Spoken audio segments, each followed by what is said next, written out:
it is very difficult to hear these things happening and taking place. And there's a time for learning about the history of a country and then leaving that in the past. Yes. Well, now, guys, we're going to make a U-turn. And we're going to talk about happy things. Hey.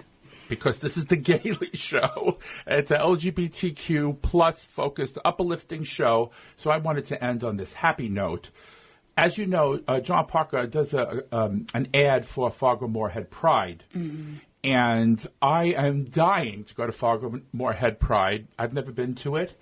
It says this event celebrating its 24th year, which is crazy to me because I never heard about it until maybe a couple of years ago. It will take place from August the 3rd to August 10th. So I think we're in that bracket, aren't we still? Yeah. We are. So let's talk about, do any of you guys ever go, and do you want to go? I've never been, but Fargo's a cool city, and I think it's fantastic that, that's an option and available in a space for folks in North Dakota, western Minnesota.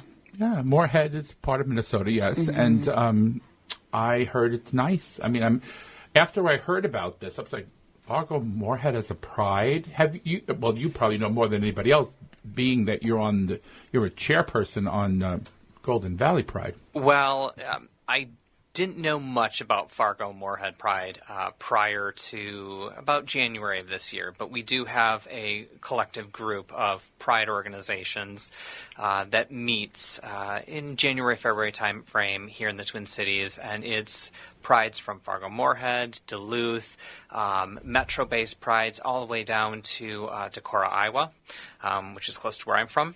And we have the ability to meet and exchange ideas. So I've never been there before.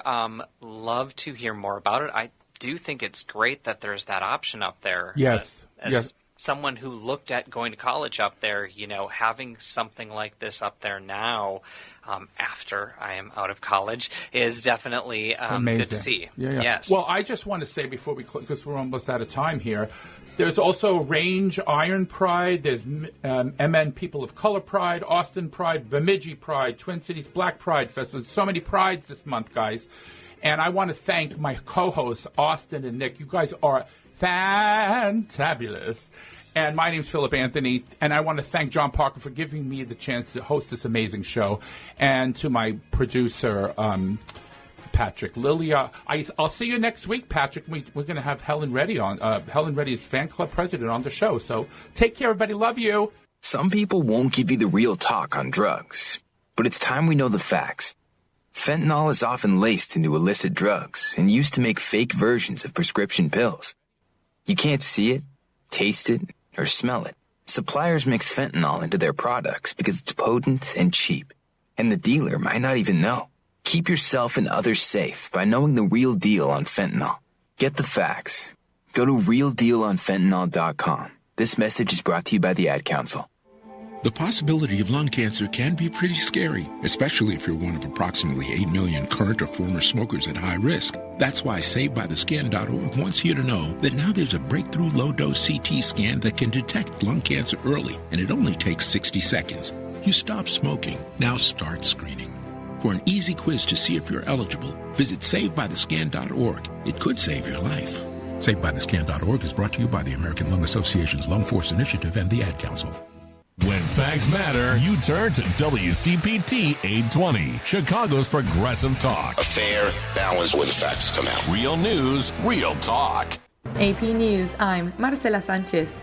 President Trump's tariffs went into effect today at midnight Eastern Time. The import taxes will reach a level not seen in the U.S. in almost 100 years. More than 60 countries and the European Union face tariff rates of 10% or higher. India is among the countries with the highest rate. Trump signed an executive order yesterday to place an additional 25% tariff on the country because it buys Russian oil, bringing the combined tariffs imposed by the U.S. on India to 50%. That rate will go into effect later this month. United Airlines grounded planes at major U.S. airports yesterday due to a technology problem. In an interview, United Airlines passenger Benjamin Fuentes, who flew from Boston to Houston, says he didn't know about the technology problems until after the flight landed. We had landed, and that's when they told us that we were going to be waiting for a while.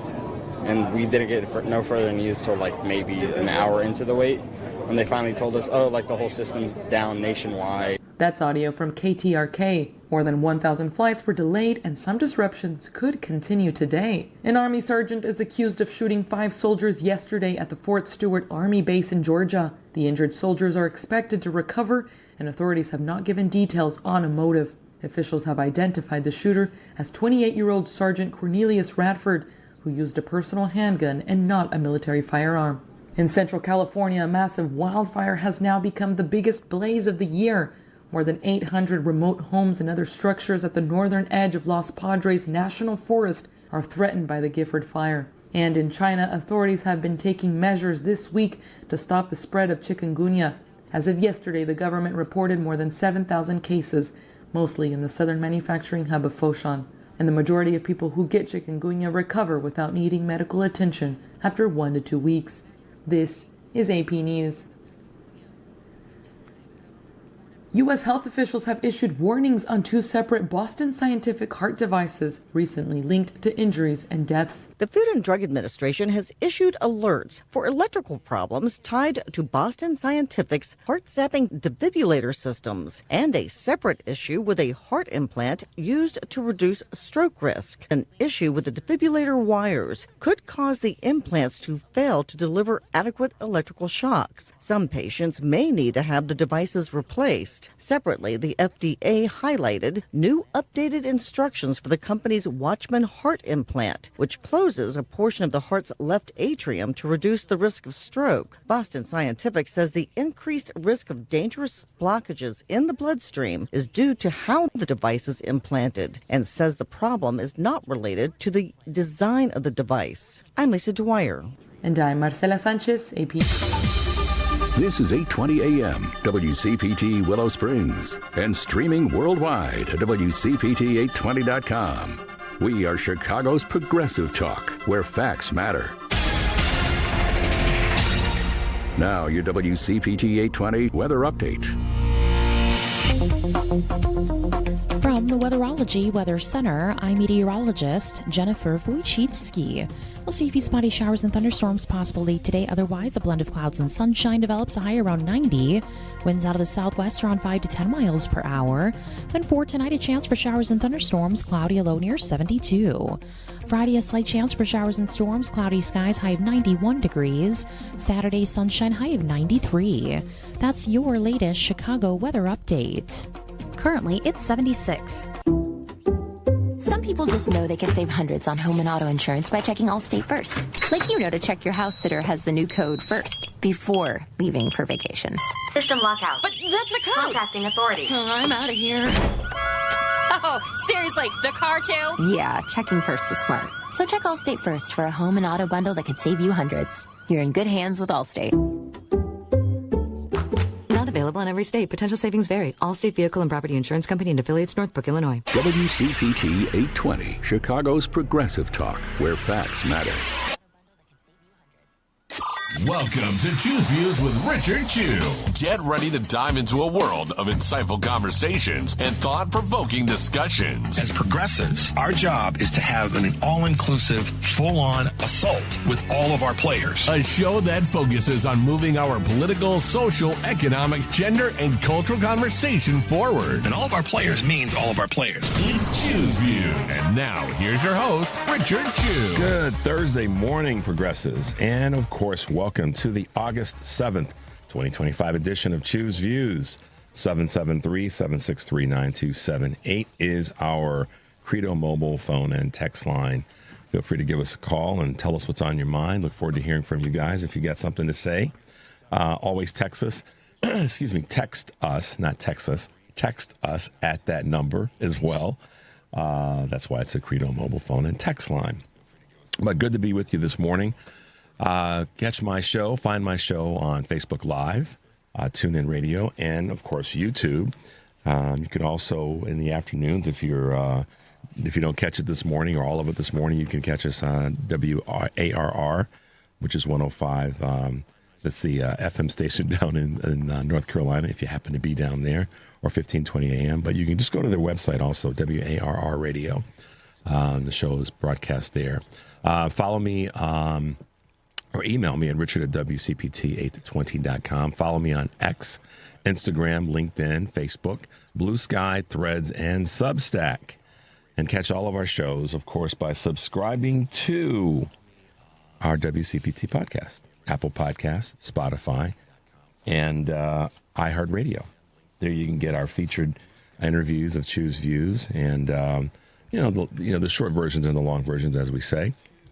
But definitely to catch the Joan Esposito live, local, and progressive work, Driving It Home with Patty Vasquez, The Big Picture with Edwin Eisendrath, and Out Chicago, and our other shows and interviews.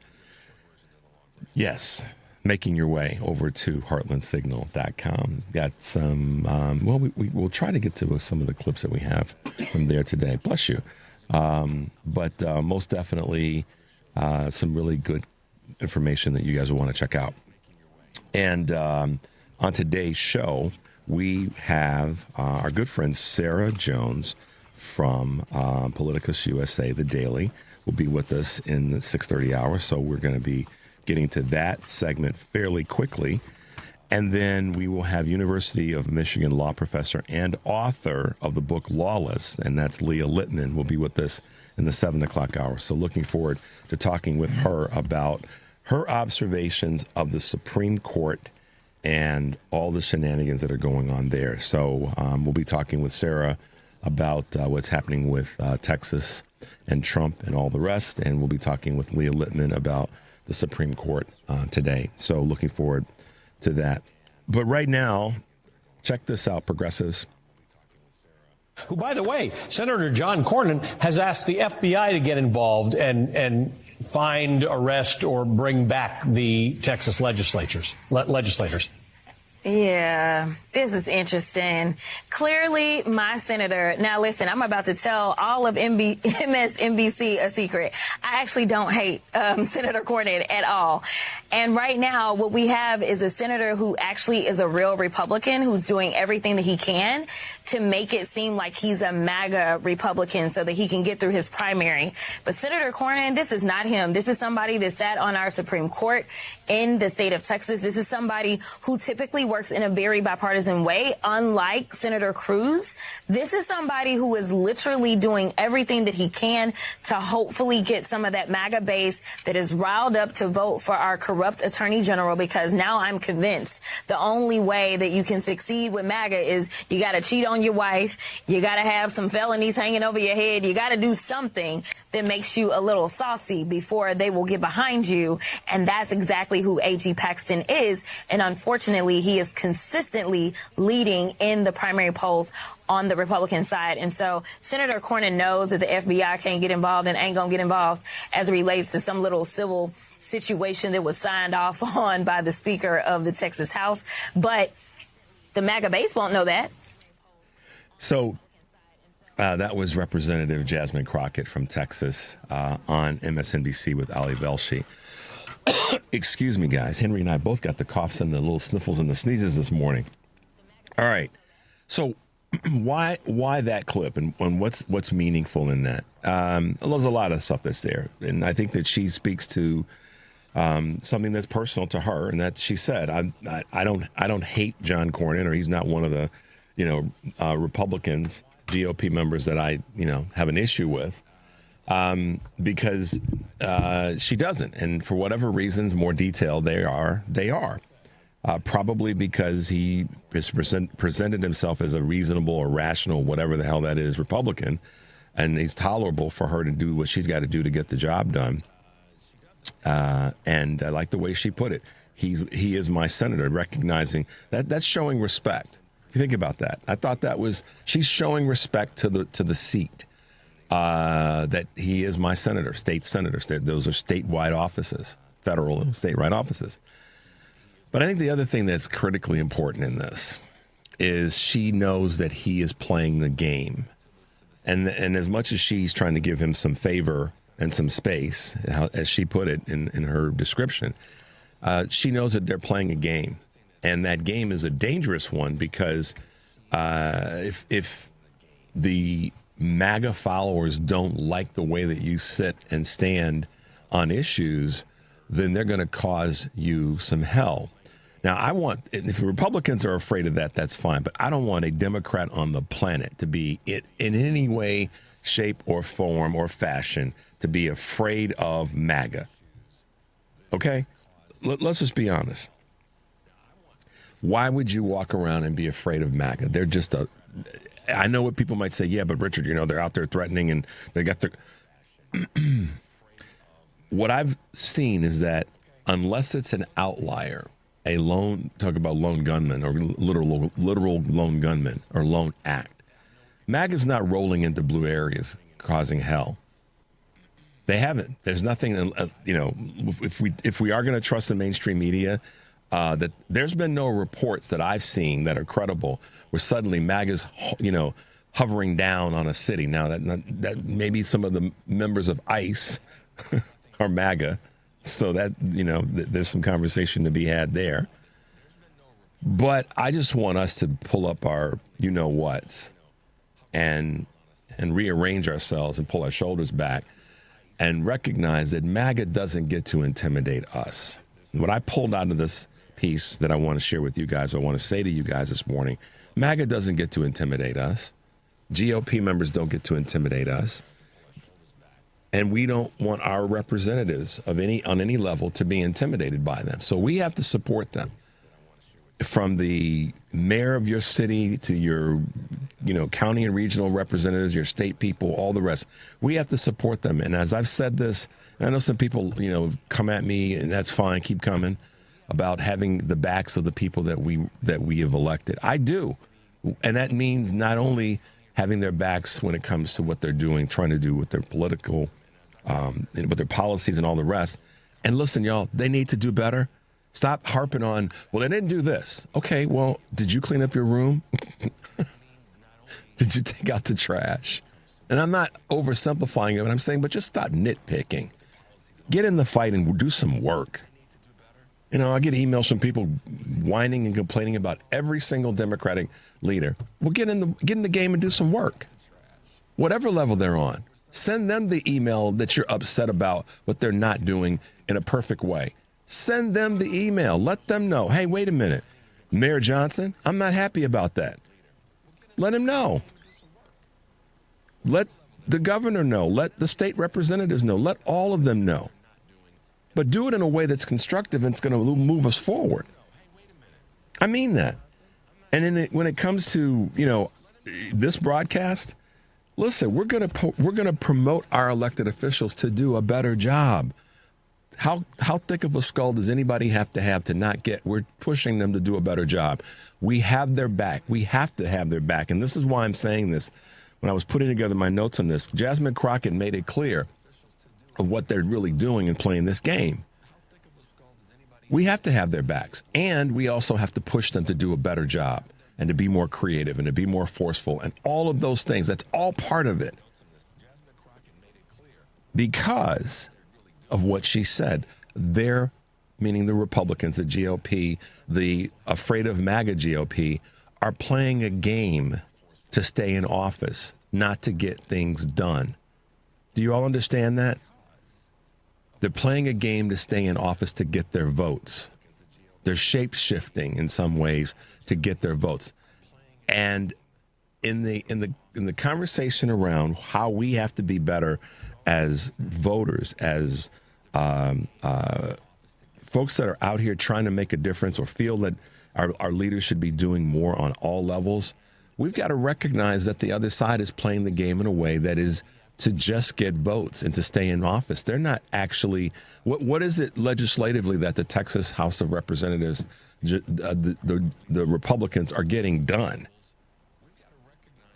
And then let's broaden that on a federal level. What is it that the Texas congressional leaders, both on the House and Senate side, what are they doing to get things done for Texans?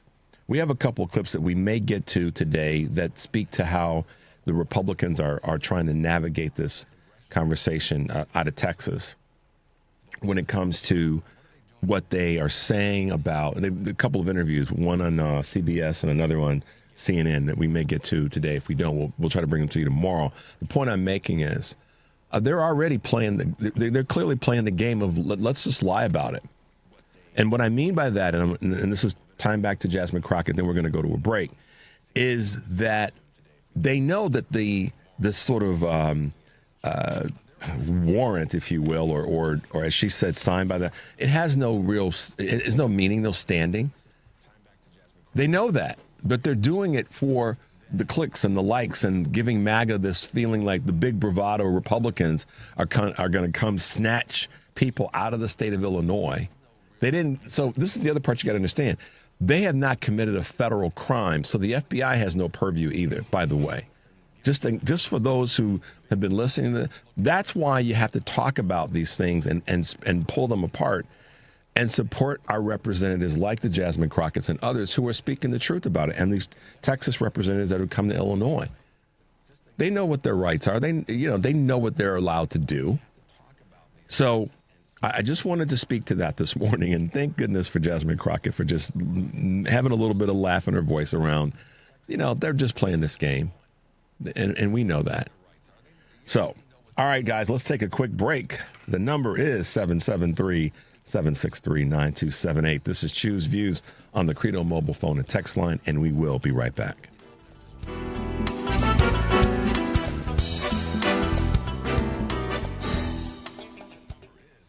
Whether it's day or night, hot flashes due to menopause can be unpredictable.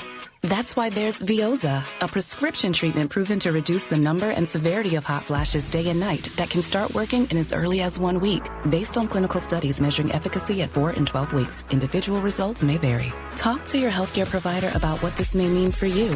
For moderate to severe vasomotor symptoms or hot flashes and night sweats due to menopause, Veoza can cause serious side effects, including liver problems. Your doctor will do blood tests before and during treatment. Stop Veoza and call your doctor if you have symptoms of liver problems, such as feeling more tired than usual, decreased appetite, nausea, vomiting, itching, yellowing of the eyes or skin, pale stool, dark urine, or stomach pain. Don't use Veoza if you have cirrhosis, severe kidney problems, kidney failure, or take CYP1A2 inhibitors.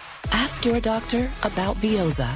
To learn more, call 1-866-239-1637 or go to Veoza.com. That's VEOZAH.com. WCPT 820, Chicago's progressive talk, where facts matter. He's not here to yell. He's here to inform and maybe stir the pot.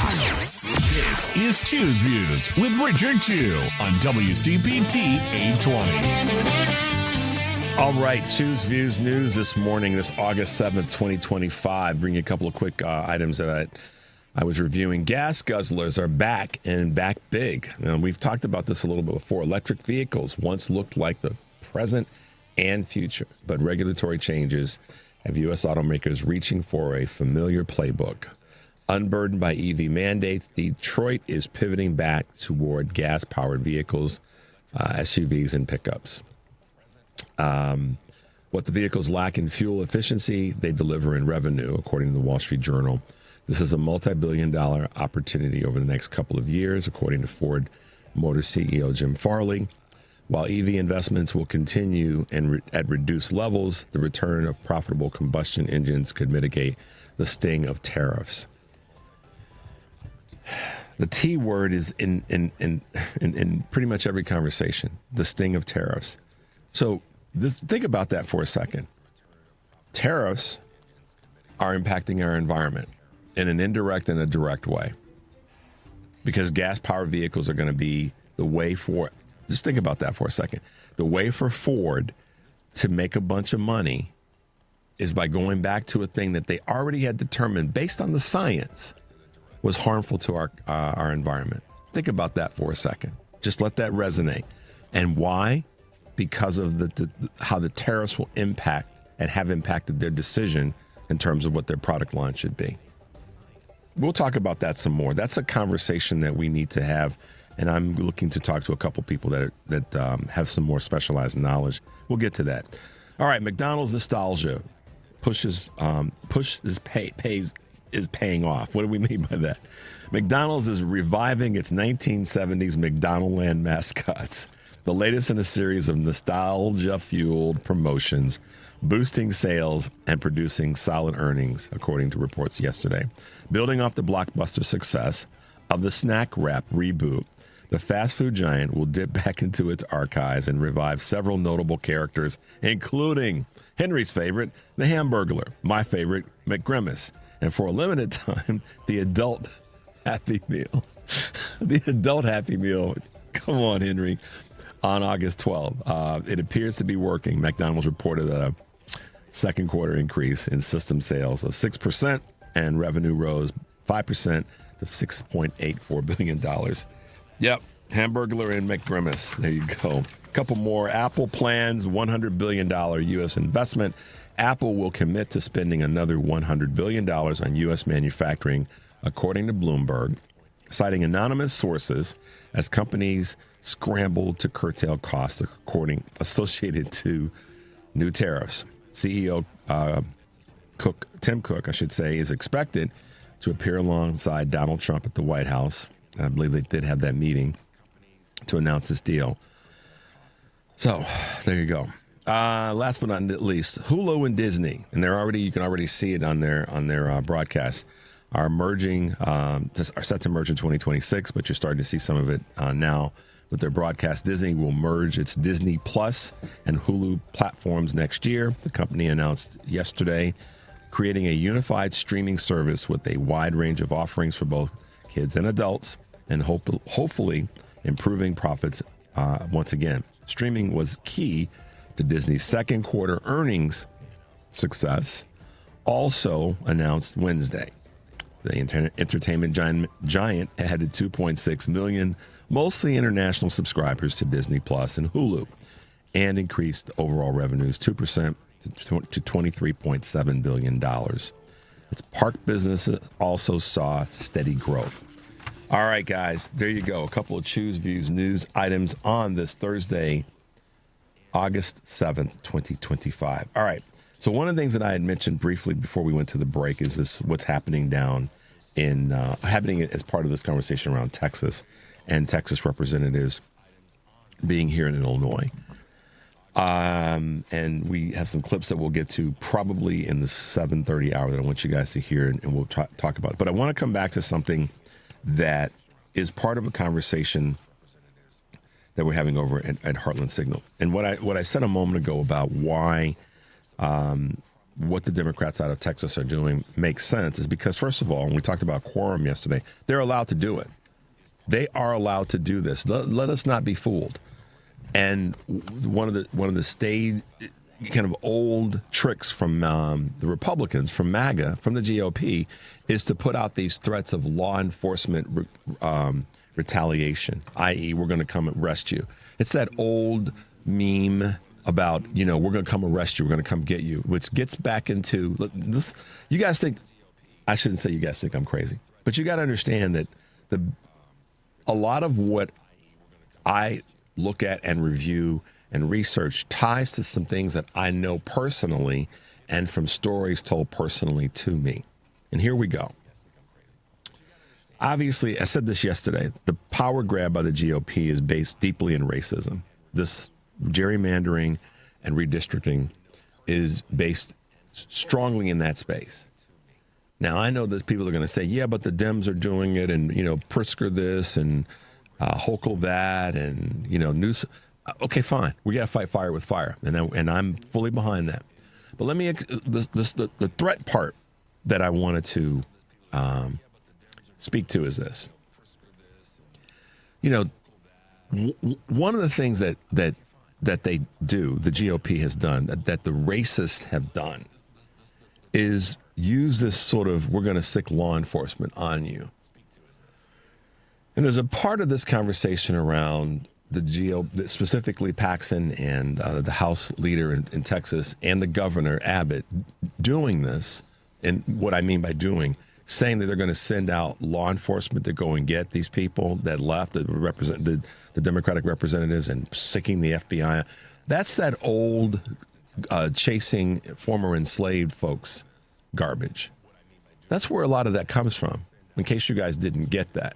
I know there's a lot of people of color that probably understand what I'm talking about, but the broader audience that we serve here, you should know that that's where a lot of this comes from. We're going to send out the dogs to come get you.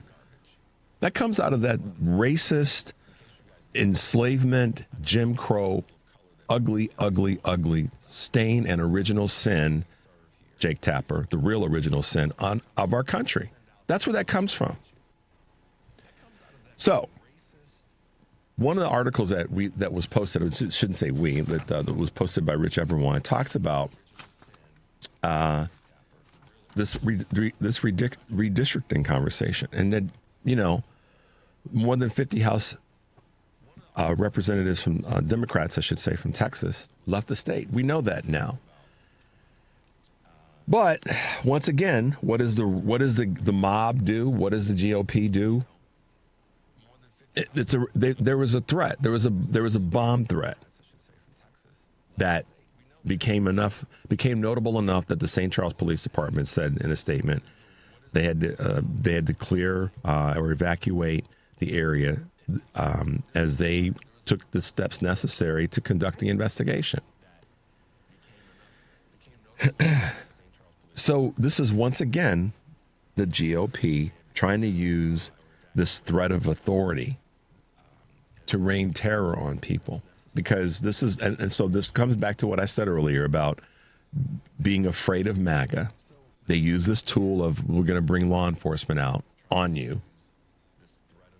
And then some knucklehead decides that he or she is going to be responsible or try to, put out a bomb threat.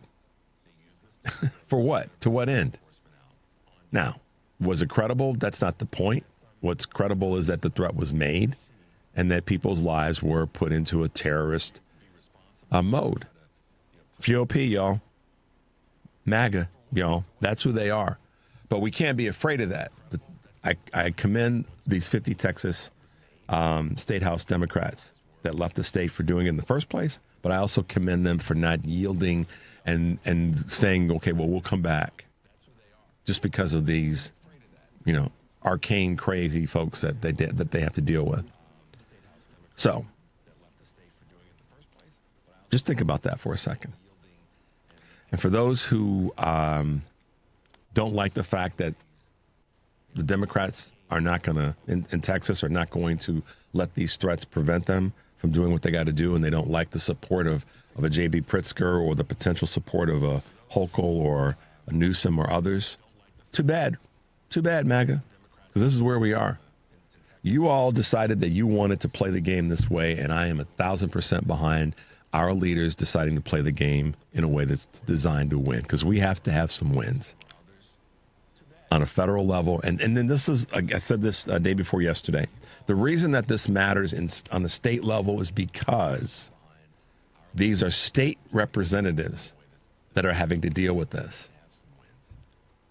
That's why it matters. That's why we make the connection between what happens on a federal level being connected to and important to what goes on a state level. If we don't do that, I think we fail ourselves in understanding what our power actually is. This is the thing that you got to remember. On a state level, we have power. We have to wield it. And we have to wield it in a very, very matter-of-fact way. That's what the Texas State House Democrats have done. They know that they have the power to do this, and they are wielding it in the way in which they think is correct right now. So I will let folks know that I'm not being reckless in saying don't be afraid of MAGA, but at the same time, I'm telling you to stand up for the things that we believe in. And for those that want to, troll me on supporting the Dems doing this in terms of fighting, I say fight fire with fire. And if you got a problem with that, then you have a problem with that. But we have to do that if we're looking at, saving our democracy means a lot of things, and there's a lot of tools to use to do that. We don't just let them chip away because we don't want to fight. And we have to fight on all fronts. So we try to cover everything that we can. That's why sometimes the big tent makes sense, because we can assign different people for different tasks. And you, as a listener, have a responsibility as well, as I said earlier. Don't just email and text me with your anger and vitriol and chew you don't get it right and chew you don't do this and chew you don't. Send those text messages and those emails to, you see, y'all got Henry upset this morning. Send those to your elected officials as well. Okay? Take some responsibility in that space. And yeah, if you feel like I'm coming after you, I kind of am. Okay, I'm not shying away from that. So let's take a quick break. When we come back, we have our good friend Sarah Jones from PoliticusUSA, The Daily. The number is 773-763-9278. This is Choose Views, and we'll be right back.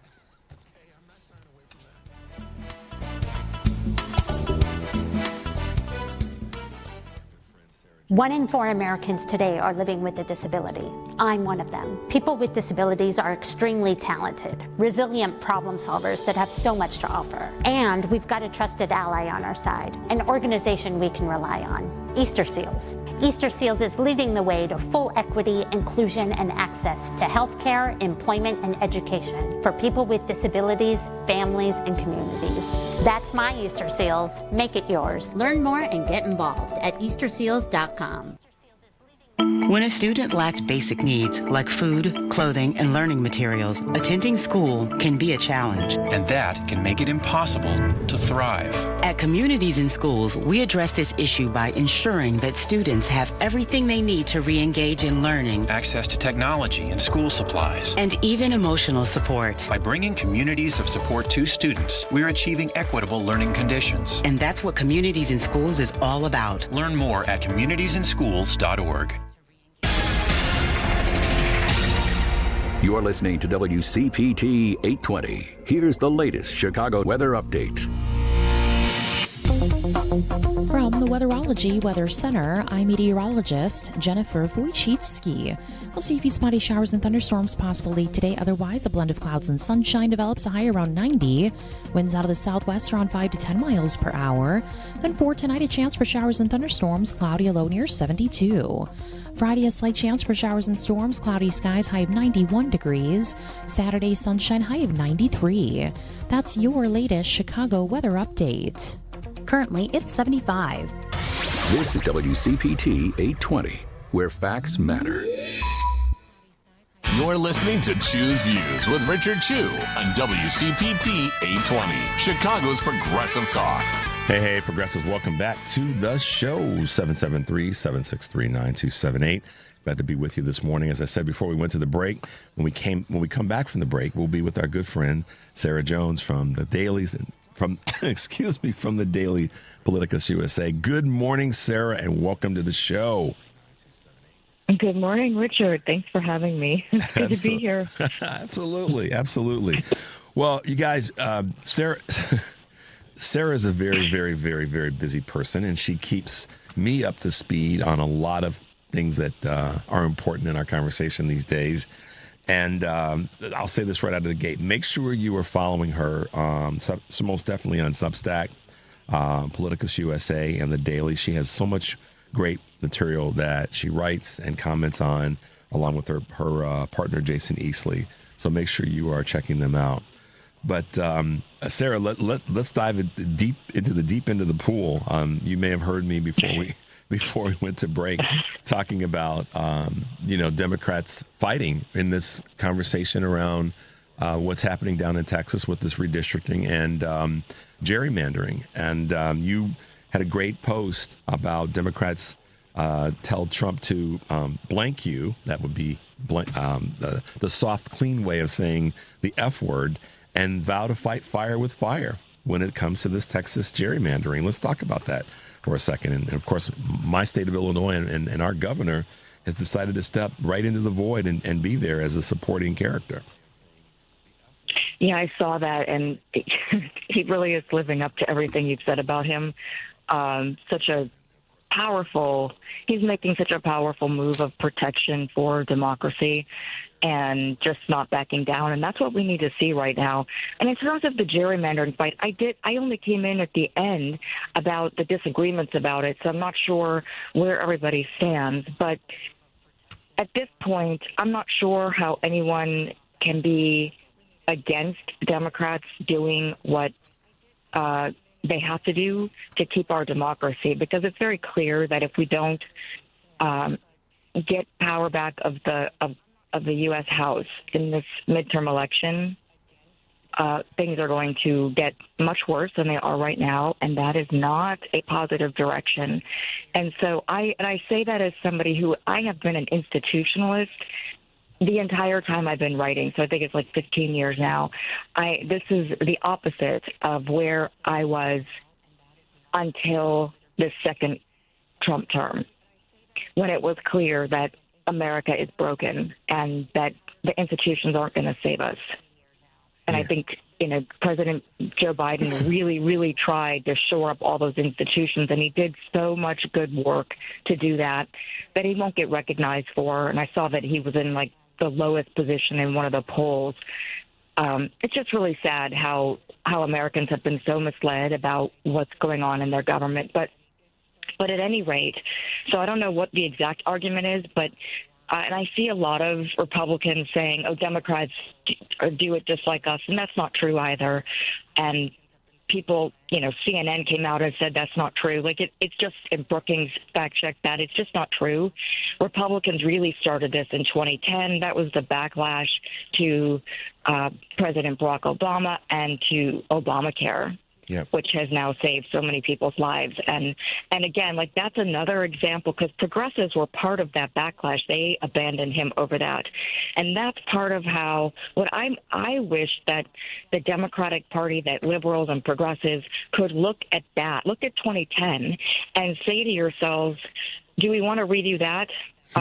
Not, because that's, we have to learn how to come together when it's important. It's good. It's good to have vigorous debate. That's part of being a big tent party. That's part of being a coalition of people who are challenging ideas instead of worshiping a person. And it's not a cult. And that's really important. But I think there's a big failure on the part of the base, basically, to recognize when it's time to come together and put aside individual desires, individual issues that are keeping people divided. So that's just, we saw in 2010, although I will say the opposite is looking like it's happening for Republicans. A lot of experts are saying right now that it looks like Republicans are set to lose like 63 seats as Democrats did in 2010. So, well, Sarah, couple things you said, and I didn't mean to interrupt you, dear, but here's a couple things that need to be kind of further highlighted, and I'll do them in the best order that I can. Yes, and I've said this so many times for such a long time. There were a lot of people running around after the 2008 election saying, I voted for the black guy, I voted for Obama, I'm so happy with myself. Progressives, and you know this as well as anybody, and our good friend Karen Byrne from True Blue Politics Podcast talks about this a lot. A lot of white progressive liberals were all happy about the fact that they voted for the black dude in 2008. But in 2010, a lot of people didn't show up in the midterms. And that's really when these dominoes started to fall. If we really want to have a more recent, we can go back to Reagan all day long, but if we want to have a more recent what happened moment, it was the 2010 midterms, because so many people didn't show up in the midterms. And then there was this cascade of continuing losses, not just on a federal level, Sarah, but on a state level. But let's exactly. And that right there, what happened at the states set the stage for what is happening right now, because they took control of all of these state legislatures. They took control of so much at the state level that is now impacting people, and a lot of people don't understand that. Yep. That is what they planned all that out. And so here we are now trying to fix the pieces of that. And I would just want to add in here that actually it wasn't even just that they didn't show up. There was a faction, and it wasn't a majority of progressives, of white liberal progressives, but there was a faction, very loud faction, that actually behaved, and they were trolling Obama over the Affordable Care Act, and some of that was even racist, in my opinion, and I said so then. I think that's And what is that? When you look at that, those people that were speaking the loudest then were not going to be impacted by the health care decisions that Democrats were making then to try to pass Obamacare.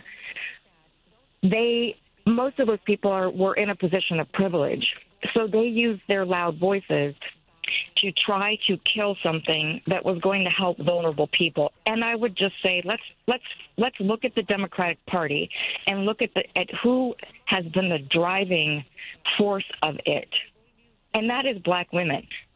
And so when you look at, and women in general, but I will now, I just think the reliable force, because white women have not been reliable, the reliable force and the people who do a lot of work are Black women. Yeah. But then let's zoom out and say women in general, because when you look at who healthcare really impacts, you're looking at pregnant women, you're looking at single mothers, the people who need these programs the most, they got drowned out. And I wrote a lot about that back then, that it was all these men speaking up, driving these conversations, and wealthy white women. That they don't understand how important this stuff is. And so that's a hard conversation to have, because I'm not trying to be, by bringing these things up, it can be seen as divisive, and I'm not trying to be to divide this party when it needs to come together. But I also think that in order to come together, we have to look at what we got right and what we got wrong.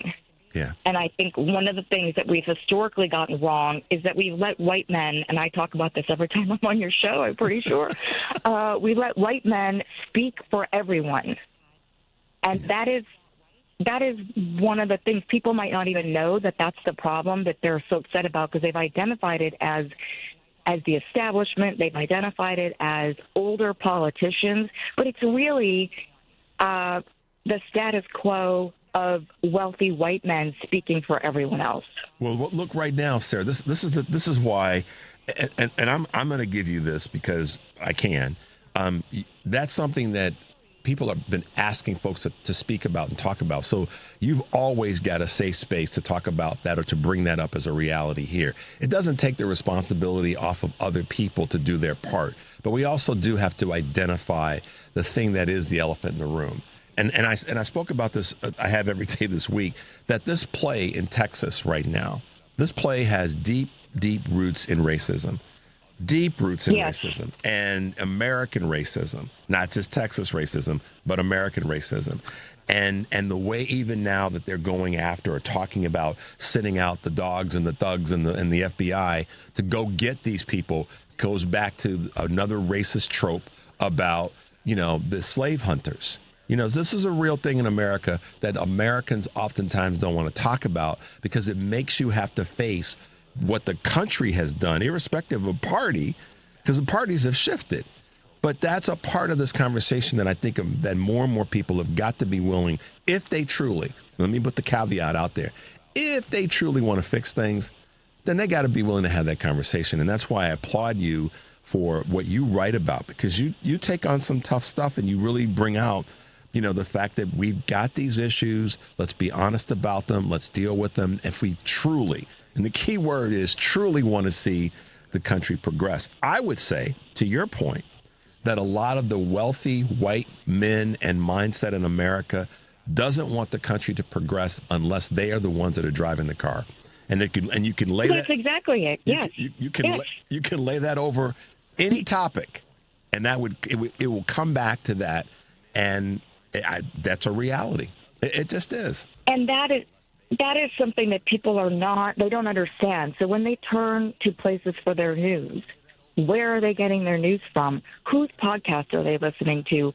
Why is it that the progressive base turns mostly to white men?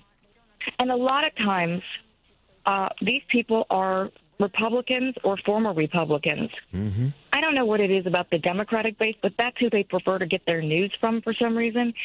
And I am really, while I welcome that a lot of those folks have had a change of heart, and are trying to, I think, trying to remake trying to hold on to the conservative movement and change it into something more productive than a nihilistic, anti-democratic, pro-authoritarian, fascist movement that it has become.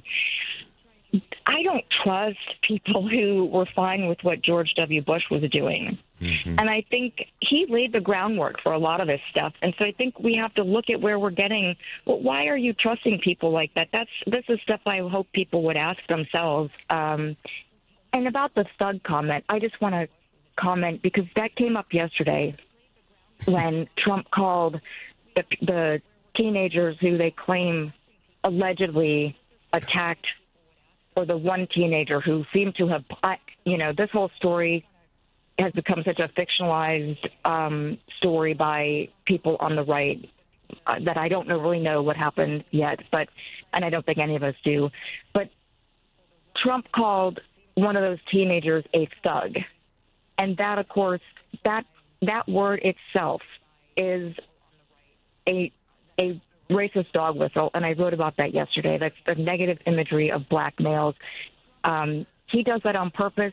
We don't even know, or I didn't when I wrote my story about that, know the race of people involved. Right. And it doesn't matter. So let me give you guys a quick highlight about what Sarah's talking about, and this is because it's important, not just in terms of the immediate situation, but also how this may play out as it relates to Washington D.C.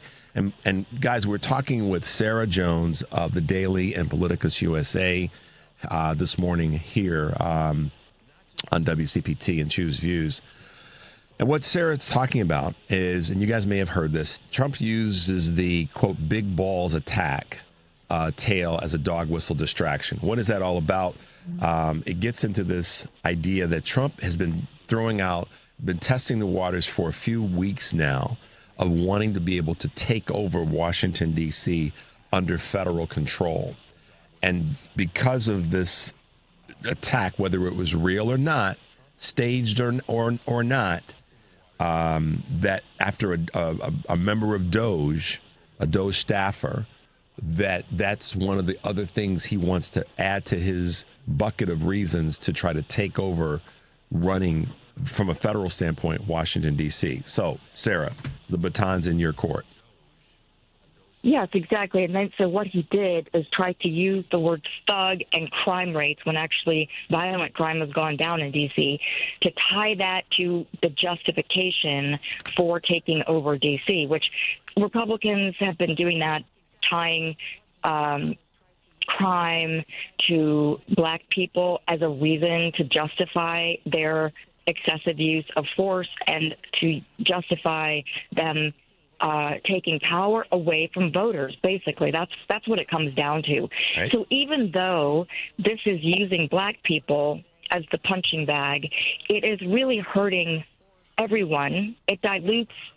Every time they do this, they're using black people to take power away from the voters who don't have, who aren't elites, basically. Mm-hmm. And so I think a lot of the Republican white voters who are poor look at that and they fall for that because it's an old, like this is elites have been doing this forever, using racism to divide people, to keep power by making people fight among themselves while they take everything at the top. And I would hope that one day, one of the conversations that I'm trying to have with people right now is every time they say anything to me now, I just bring it back to like the Epstein files is a good example of how, what has this man who's hiding the Epstein files, what has he done? Where are your egg prices? Where are your grocery prices? All of those things, those promises that he made to you to get you to vote for him, he has not only betrayed you, but they have risen. You are now paying more, and you're going to lose your Medicaid. And he is hiding the Epstein files. Now, why do you think he's hiding the Epstein files? And why do you think he keeps talking about thugs right now, trying to point his finger over here so you will follow his finger and think about these people over here that he tells you are criminals? He is actually a convicted felon. So the convicted felon wants to be able to run D.C. to bring down crime when violent crime has already gone down in D.C.? Baltimore, D.C., Chicago, Philadelphia, L.A., New York. Yes. All of these big cities that are run by a Democrat, that got a bunch of black folks and brown-skinned folks and LGBTQ folks and strong, mindful women running things and doing things. The weak A Republican, aristocracy of men, white men specifically, want to make it seem like none of these things are getting better, none of these areas. And so they take an incident like this. But see, here's a comparison that Sarah hasn't made yet, and I know she probably would make it. But we don't hear them putting the same energy toward the guys that I listed yesterday in Republican states that have sexual crimes on their front door. But they want to talk about taking over D.C. because of an incident that took place and calling them thugs and all this other stuff. They want to take away voting opportunities and rights for people in Texas. Meanwhile, they got white dudes in red states that have sheets on them for sexual harassment, sexual crimes, and other abuses. But they're not talking. Trump and his regime are not talking about that. Why? Because it's white dudes that are committing those crimes. And also because they are actually deliberately, Trump has surrounded himself with men accused of crimes against women. Mm-hmm. They are normalizing and decriminalizing the rape of children and the rape of women and crime against women, violent crime against women, because that is something that many of them relate to. Yeah. And so that's why they want to normalize that. And actually, so when he's talking about, are we going to pardon Ghislaine Maxwell? Look at what that means. What are they telegraphing to everyone? It isn't just that they're saying we're not going to talk about the crime white men do. We are actually going to make that not a crime. Yeah. That's something you should expect from your leaders. They should be people who have been found by a jury in New York to be liable for what the judge said he would call rape. Yeah. Sarah, you brought this. That's the man running the president. Running the country. Running the country. And one would say he's not running the country, he's being puppeted. But Sarah, you brought this to our voices when you were on week before last, and I've been using it every time I can. So I first want to give you your props for this, and that is, you said, Richard, let's remember that even though we talk about the Epstein files in an abstract way, and even though we talk about the Epstein files as the thing, what's inside of it, we have to remember that young women and girls, underage girls, were taken advantage of, and let's not lose sight of that. You helped put those words in my thought process, and I've been doing everything I can every time I talk about this to let people remember that that's what this is ultimately about. Let's not forget about the victims. And I would say that because of you saying that and because of you writing about that in the last 2 weeks, a lot of the national media has picked up on using that language. Because I have to tell you, a lot of national media was not saying it that way. Henry and I are both in here head nodding strongly to that. You were actually one of the folks at the tip of the spear on that conversation. So kudos to you for helping us remember that and helping it be part of the national conversation. Well, and thank you for acknowledging that and for taking the message and amplifying it, because this is why it's so important to have people in newsrooms who have different experiences and who can bring that lens to the way that we report news. And one of the things that this is a separate conversation, but one day I want to have with you and your listeners is that the mainstream media tries to pretend that they are the objective people and everyone who isn't there is not objective. But the real truth is that every person who writes a news story is choosing a point of view to present to you. And what we try to do at PoliticusUSA and the Daily Politicus is we are upfront with you and tell you what our values are and that we're writing the news from those values, but it's all factual. Like what we are, the sources are all vetted sources. Yep. It's not that we're spinning reality, unlike many who don't even acknowledge that. What we are, I have always been reporting the news from the point of view of I will not I will not treat the issue of abortion like it's just a partisan issue when it is a human rights issue. And that same lens applies to everything. This applies to every issue that we talk about. If it's a human rights issue, like when they tried to blame President Obama, the mainstream media, for the racism that was aimed at him. And I kept writing back then, no, he's not. These are people reacting to him because of their deficit. Their character deficit. And that is not his fault. He did nothing to engender that. In fact, we have not had a president that was more someone aspirational, someone whose character, I mean, I wouldn't say that about President Biden as well. He has a great character. But at the time, that this is who Obama rose above decades of presidents in all of those ways. He's a family man. He's such a good speaker. All of those things.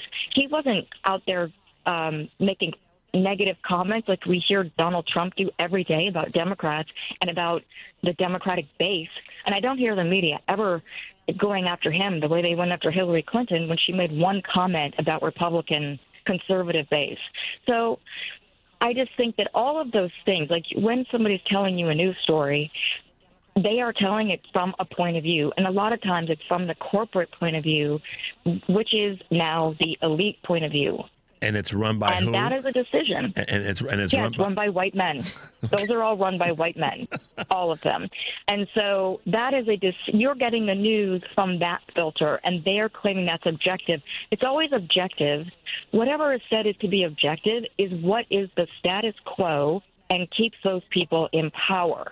That's right. That doesn't mean that it is actually objective. What I view as objective, what I try to tell people in my coverage is this is what's happening. These are the arguments that are being put forward by people, and here's the holes in those arguments.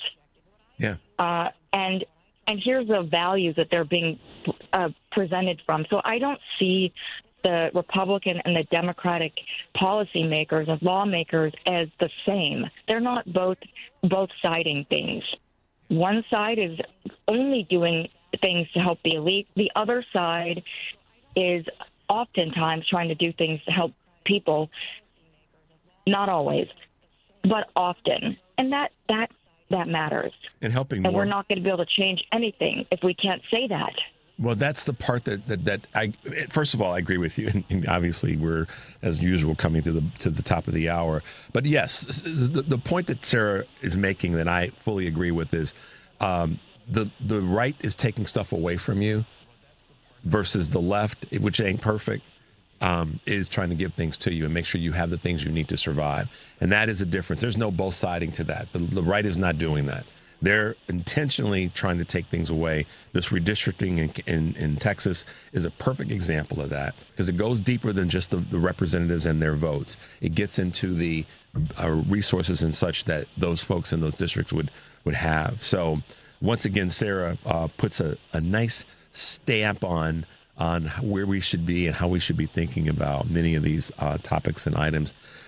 Sarah, thanks for being with us again. I love it when you're on the show, and thank you for your contribution, both here and all that you write on Substack and all your reporting. It means a lot, and I know that your conversation is well received by so many people. So thanks for being with us today.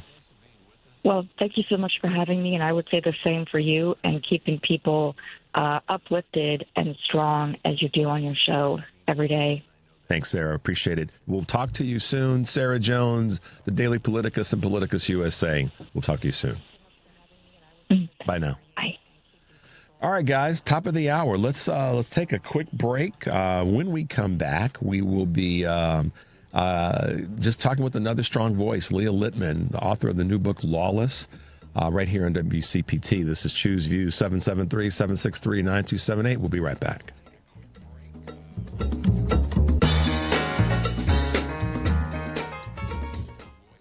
Warm temperatures are here, so make sure your AC is ready for the heat of the season by calling ARS Rescue Rooter. Take advantage of our $49 HVAC tune-up today by calling 1-800-857-9950 or visiting mydiscounttune-up.com. Regular HVAC maintenance can not only save you money on energy bills, but also on costly repairs. Waiting to service your system until you need to can leave you sweating the consequences. Dial 1-800-857-9950 to avoid the costly repairs that neglecting your system can create. ARS Rescue Routers professional technicians are available 7 days a week and offer free estimates, so the time to have your system checked is now. Why wait? Call ARS Rescue Router to schedule your $49 HVAC tune-up at 1-800-857-9950 or visit mydiscounttune-up.com. That's 1-800-857-9950 today. For terms and conditions, please visit mydiscounttune-up.com. Call ARS and Rescue Router.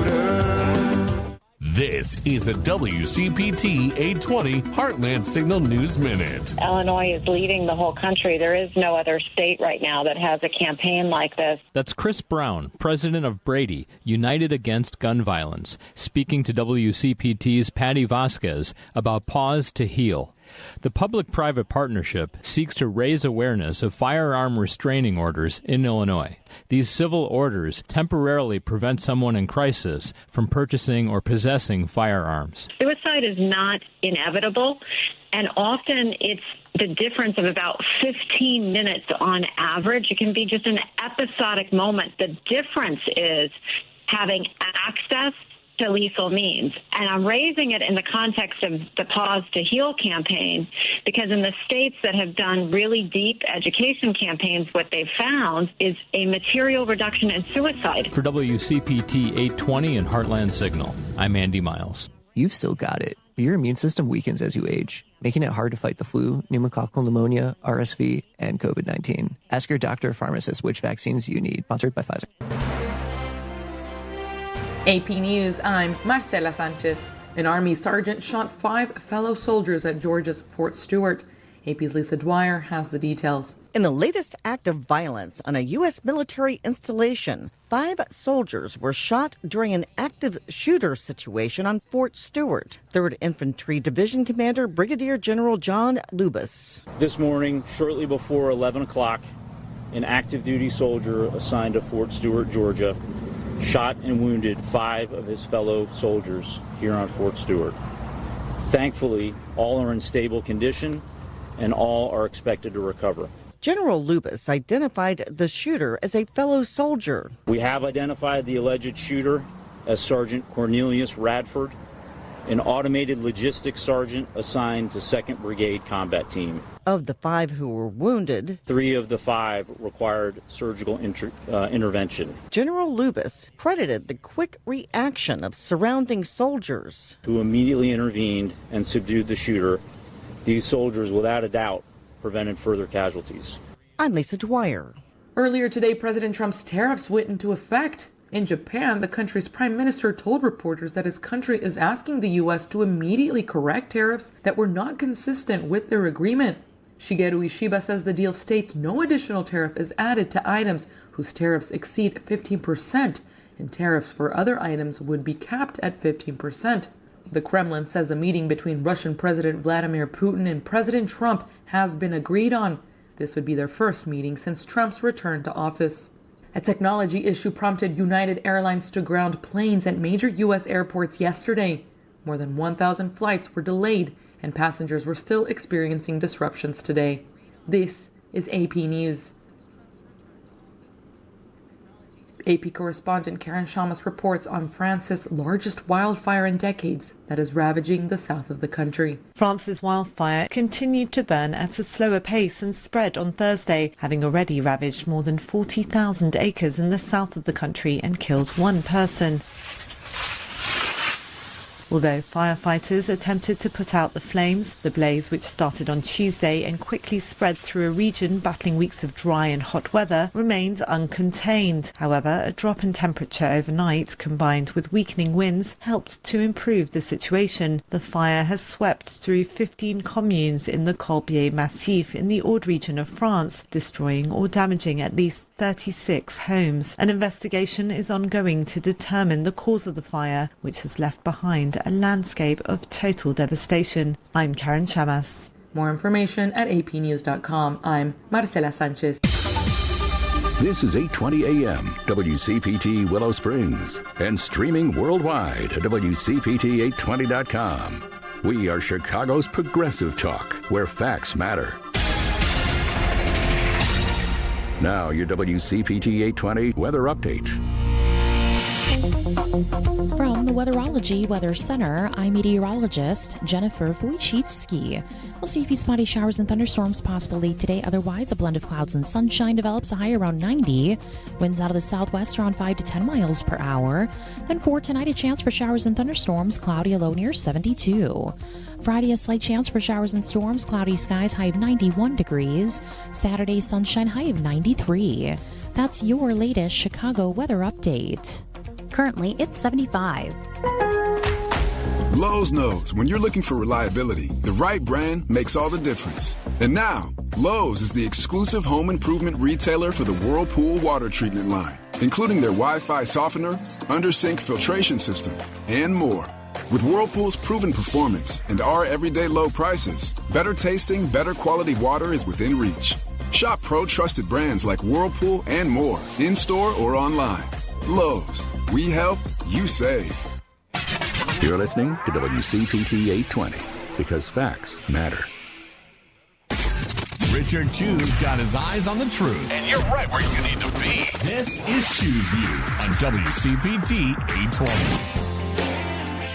Yes, this is Chu's Views. Folks, we're back. 773-763-9278. That's where we are. Today on Live, Local, and Progressive, Joan Esposito will be talking to Yamika Brown, Democratic candidate for Congress in the 2nd District in Illinois, and Kevin King, Dr. Kevin King, radiation oncologist at City of Hope Cancer Center here in Chicago. Wayne Steger, professor of political science at DePaul, and Heartland Signals, Rich Eberwine, with a couple of stories, actually 3, that you may not have seen or you missed from our digital newsroom. 2 to 5 p.m. Central to WCPT, Chicago's Progressive Talk. That's Live, Local, and Progressive with Joan Esposito. Tonight, driving it home, Patty Vasquez will be joined by William Hawk Price and Peter Sorrellis of Source Solar, Reed McCollum, who is the chair of the Democratic Party of DuPage County, and very possibly another Texas State House Democrat that's driving it home with Patty Vasquez weekdays 5 to 7 here on WCPT, Heartland Signal website, TuneIn, YouTube, and, of course, Facebook.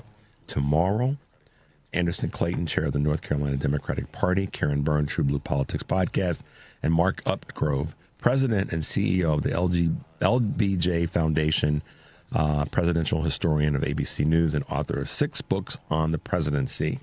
Also, Congresswoman Robin Kelly will be stopping in for a brief bit tomorrow. So busy. Right now, speaking of busy, we have a leading voice and an author and a professor and a lawyer and all that good stuff kind of rolled into one. And that would be the author of the latest book, Lawless. Leah Litman's new book examines today's Supreme Court. And we're going to dive into that in the time that we have this morning. But first, I want to welcome Leah to Choose Views. Good morning, Leah. Welcome to the show. Thanks so much for having me. All right. Well, listen, you have been very busy lately, and you've got this great podcast, and you just have really been getting into the conversation. And you are, if there's anybody that I've read up on in recent weeks that's got a handle on the Supreme Court, it would be you. And your latest book, by the way, congratulations. I haven't read it in its entirety, but I pulled a couple of. This is how I've read books for years since I got out of college. This is the honest to God truth. I will go to the contents page. I could be standing in a bookstore. Listen, I'm proud to say I'm a bookstore person. Standing in a bookstore, Leah, and I'll see something that looks interesting. I'll look at the table of contents and go, oh, there's 3 chapters in there that I want to read. And I may not read the entire book. I'm just being honest. But this is like, we need to turn this into a movie. Good Lord. I was looking From your lips to Paramount, I guess. Well, forget Paramount. I don't know about that. Indeed. We'll talk to Tyler Perry or somebody like that. But I'm sorry. Leah, tell us about yourself. Just give us a little bit of your history, what you've been doing, where you are now, and then what drove you to write this wonderful book. Sure. So I graduated from law school, after which I did 2 clerkships, which are basically 1-year kind of internships with federal judges. And the second of those clerkships was at the United States Supreme Court with Justice Anthony Kennedy. And when I was a law clerk at the Supreme Court, the court heard the initial big constitutional challenge to the Affordable Care Act. And it came within 1 vote of striking down the entirety of that law. And I think that experience really influenced my perspective on the Supreme Court and the legal profession, because I saw an institution that was on the precipice of just tumbling over the cliff and becoming this deeply anti-democratic weapon that would demolish, a president's signature legislation that was going to improve the lives and health of so many people on the basis of these cockamamie theories that were not grounded in the Supreme Court's prior case law. So after practicing for a few years, I eventually came to academia, where my goal was really to write about the Supreme Court and constitutional law and to show people what the Supreme Court was doing and the substantive values and ideology that were driving the court's decision-making. So as an academic, I wrote law review articles about this, but I came to believe and still believe that a big piece of the puzzle is the lack of public attention or public information about the Supreme Court. And so a few years into academia, I started a podcast about the Supreme Court with 2 other law professors.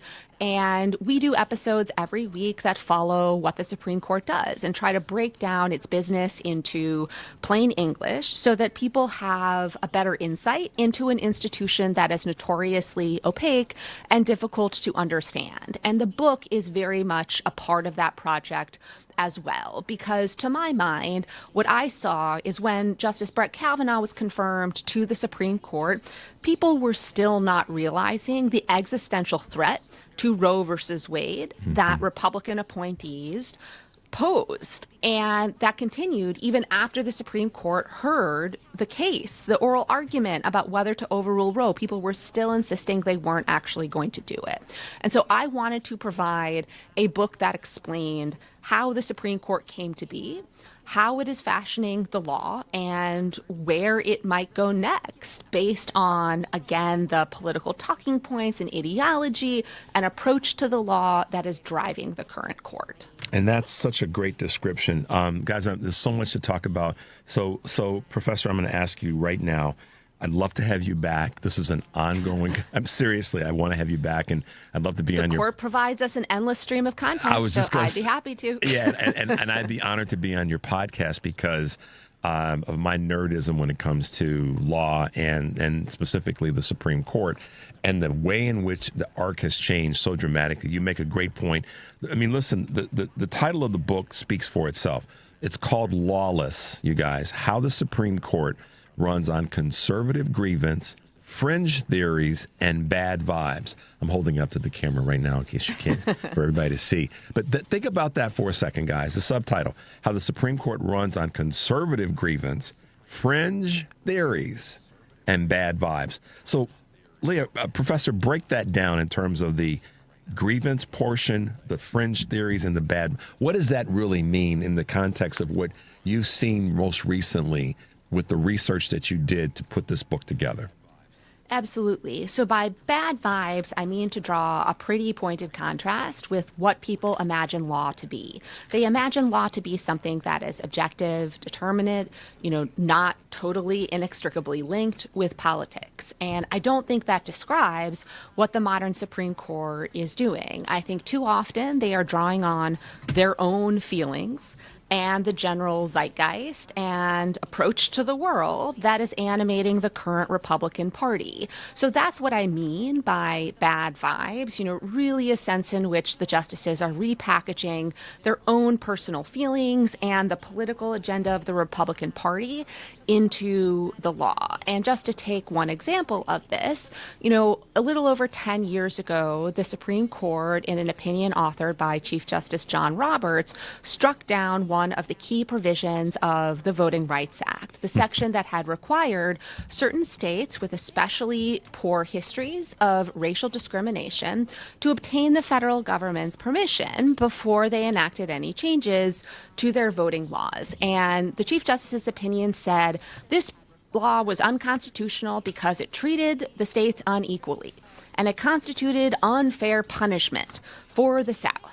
And those ideas, the notion that this signature achievement of the civil rights movement that really made the country into a multiracial democracy, unfairly victimized the former Confederacy, was actually a talking point of the segregationists who opposed the law in the 1960s.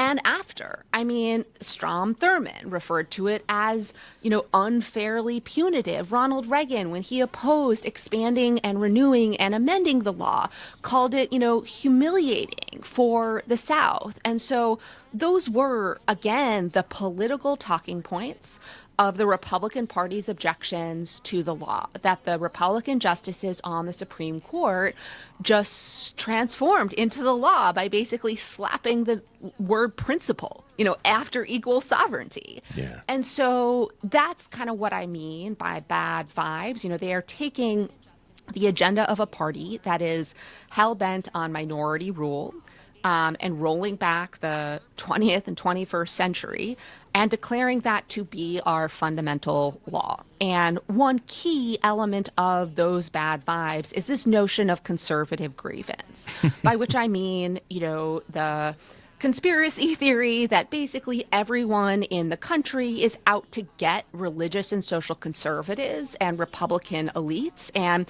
other components of the modern Republican constituency. They perceive advances in equality or civil rights as basically personal attacks or affronts to them when it's not about you, boo. I mean, they somehow manage to make, marriage equality. They make everything about them. Everything about them. And we're talking with Professor Leah Litman, who is law professor at the University of Michigan, law school, author, podcast host, and one smart A person, because the way you just listen, I'm going to say this to you, and I said this to others that have been on. I felt like I'm just sitting in class taking notes. And I was like, I got to pay attention. I can't take notes. I got to listen to what she's saying. But I love how you broke that down and then come back to something very simple. They think it's all about them. I mean, yes. It's all about us. If we can't be at the front of the class, we can't be the ones that get our hands and acknowledge when we raise them first, then everybody else behind us doesn't matter. That's a layperson's way of looking at it. But you and your upfront, close and personal examples know that to be legally, factually what they're trying to do. And right now, and if you get a chance, just talk a little bit about, as we're talking about voting rights and we're talking about what's happening down in Texas, what Clarence is trying to do with I just drew a blank, with Section 2. Yes. Lean into that for a second. I know that there's a lot to talk about that, but just help folks understand that I wasn't losing my mind when I said earlier this week that we've got to pay attention to that as well. Yes, absolutely. So when the Supreme Court struck down the preclearance process, that was Section 5 of the Voting Rights Act, they reassured the country and the public, don't worry, everything is going to be fine, because even though we no longer have Section 5, we still have Section 2 of the Voting Rights Act, which is a nationwide ban on racial discrimination in voting. I'll say what they are about to do up top and then explain it, which is they just issued an order asking the parties to brief whether Section 2 is unconstitutional. That is, they are poised to possibly strike down the other remaining provision, the major provision of the Voting Rights Act that they reassured the country would be the way to address racial discrimination in voting in the absence of Section 5. And the theory in that case is, again, like the theory to strike down Section 5, a series of repackaged political talking points against the statute and really a laundered version of racial grievance, because their objection to Section 2 of the Voting Rights Act is the law currently forbids states from drawing legislative districts in ways that disempower voters of color, racial minorities, language minorities, when the state could just as easily draw another set of maps that ensure minority voters have the political opportunity to elect the candidate of their choice. So, again, just to give kind of an example, there was a case arising out of Alabama a few years ago. Alabama has 7 legislative districts, and Black voters, make up like a third, right, more of the state's population. And yet the state drew a set of districts that only allowed Black voters to select the candidate of their choice in 1 out of 7 districts, basically ensuring they would be represented only half as much as demographics suggested they should be. And they did that by breaking up a part of Alabama known as the Black Belt. That is, they could have easily kept that area together into its own congressional district, and yet they broke it apart. Mm-hmm. And the objection to Section 2's guarantee of political opportunities for voters of color is basically the idea that, well, that discriminates against white voters. That is, it is somehow anti-white racial discrimination to tell white conservative Republican legislatures you can't discriminate against Black voters by disempowering them. And that's what I mean by this notion of racial grievance. And so if they indeed pull the trigger and dismantle Section 2's protections against diluting the political power of racial minorities, that is going to enable basically a round of what Texas is currently trying to do on steroids, because they will be allowing states to not only draw partisan gerrymanders, they will be allowing them to draw partisan gerrymanders that have the effect of dismantling the democratic protections for multiracial democracy and voters of color, and erasing some number of currently Democratic-held seats that were Democratic in part because Black voters and voters of color had opportunities to elect candidates of their choice. I've had again, I stopped writing and just listened, because I was like, okay, Professor, you're going too fast. And I'm a pretty adept dude when it comes to this stuff. But I get it. I understand it, because I say this and nobody get offended. If you do, you do. I say this and I understand it because I'm Black. Okay.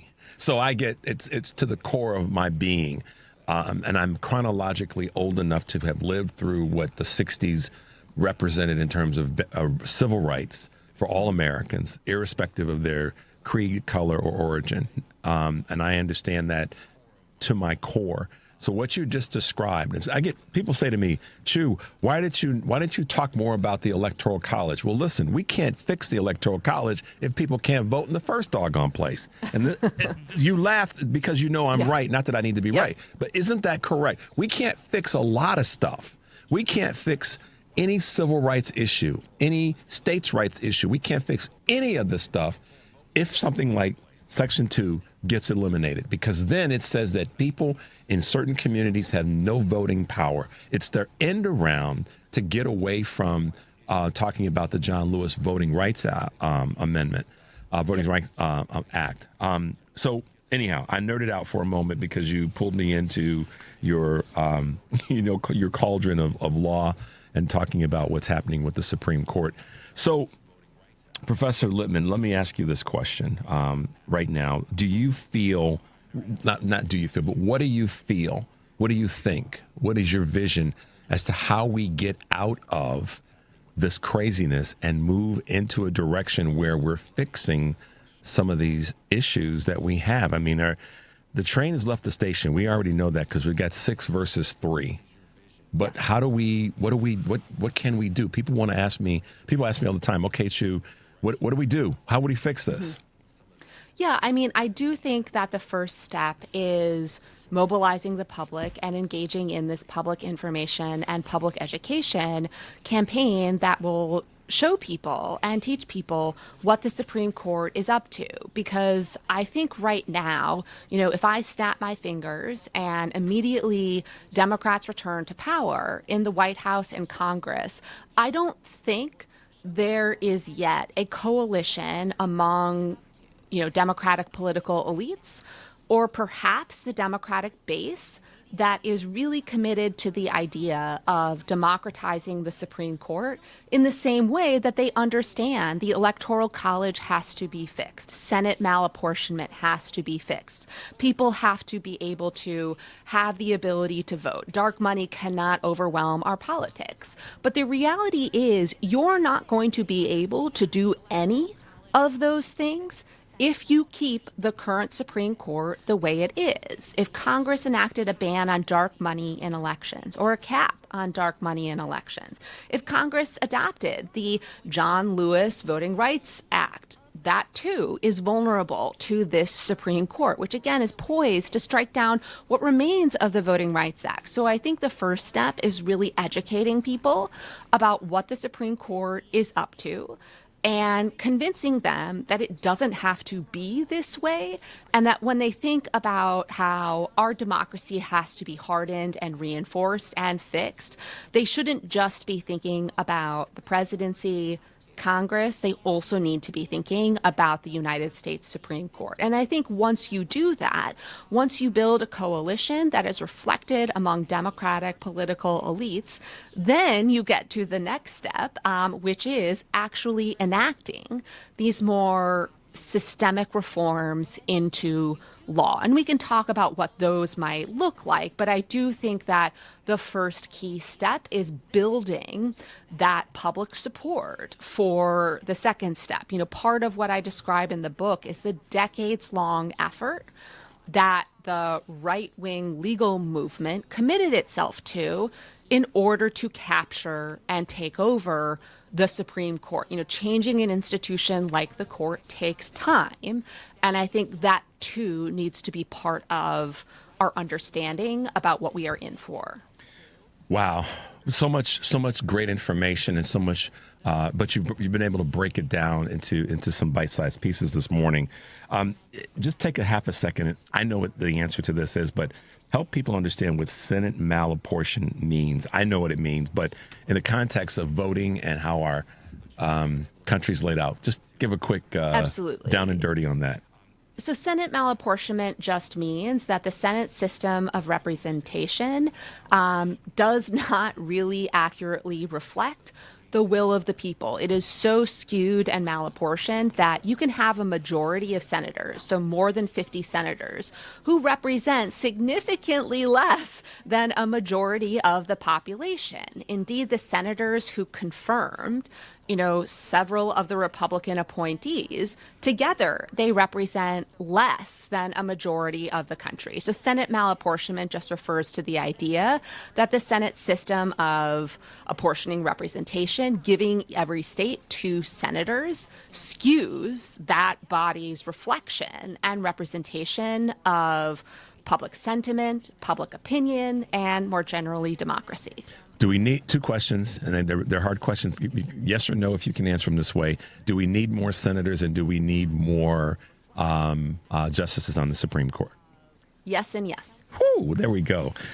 All right, guys, here's some of the chapters, the contents. Richard Chu is a content reader of a book, The Kinsurrection of the Courts. You Can't Sit With Us.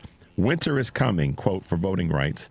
There's Always Money in America, The American Psychos of the Supreme Court. Man, Professor Litman doesn't play when it comes to labeling the chapters in her book. You got to go get it, guys. Lawless, How the Supreme Court Runs on Conservative Grievance, Fringe Theories, and Bad Vibes. Some might just call that racism. And also one of the hosts of the podcast, Strict Scrutiny, my new Professor Road Dog, Leah Litman, who I am so thrilled to have had with us this morning. I look forward to having you back on the show again. And I just made it clear where everybody can find you. But if they want to send you any communication, how can folks do that? So I'm on Blue Sky, where I'm a frequent poster. I'm also a professor at a public law school, University of Michigan, so you can find my email on that website. And of course, you can get the book Lawless if you want a quick download of my thoughts on the Supreme Court anywhere you get your books, including bookshop.org, where you can purchase online and support independent bookstores. Fantastic. Professor Litman, thanks for being with us this morning. We really enjoyed it. I look forward to having you back because, like you said, the Supreme Court gives us a lot of content to work with. Indeed. Thank you and take care. You too. Bye-bye. So there you go, guys. Don't blame me for telling the truth. I've been saying, not that it's about me, but some of the things that she said, I've said in the past because they are things that you can look up and you be aware of.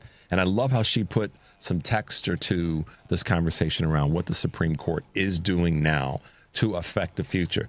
We didn't try to tell you. We told you during 2016, Hillary Clinton made it clear that the Republicans were going to come after laws that the Supreme Court it was settled law. She made it clear when she laundry listed what electing Donald Trump would look like. But y'all wanted her to wear different colored pantsuits. Y'all wanted her to do this, that, and the other. And no, if you're offended by that, look in the mirror. Same thing with the second term with Trump. We told you this is what would happen. Here we are.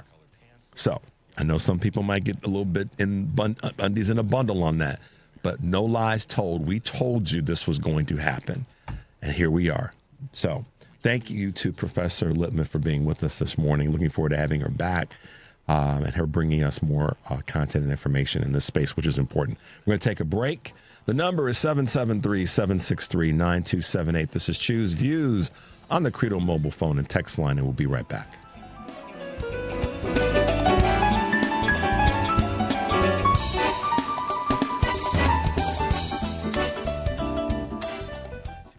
Greece is cheap. But the airfare costs a fortune. Paris? Not much closer, and again, airfare... What about Puerto Vallarta? Let's face it, flying anywhere is just too expensive. Wait, what's this?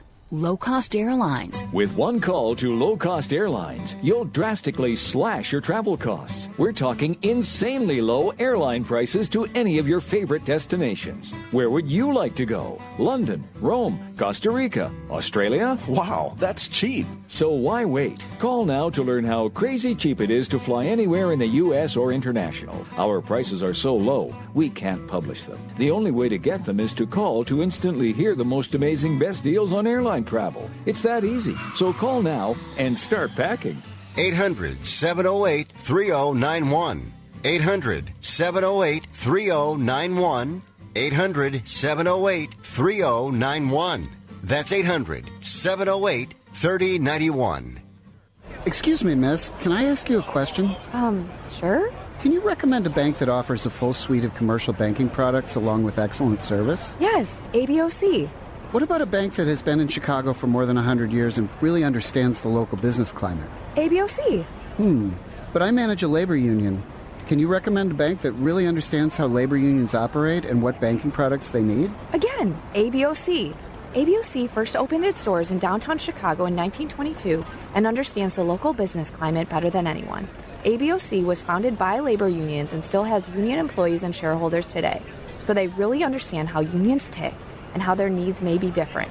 But whether you're with a labor union or another type of business, whether you're large or small or something in between, ABOC will always make you feel like you're their most important customer. Visit ABOC.com to learn more. Wow, thank you, random person on the street. I'm going to visit ABOC.com today. Member FDIC. You're listening to WCPT 820. Here's the latest Chicago weather updates.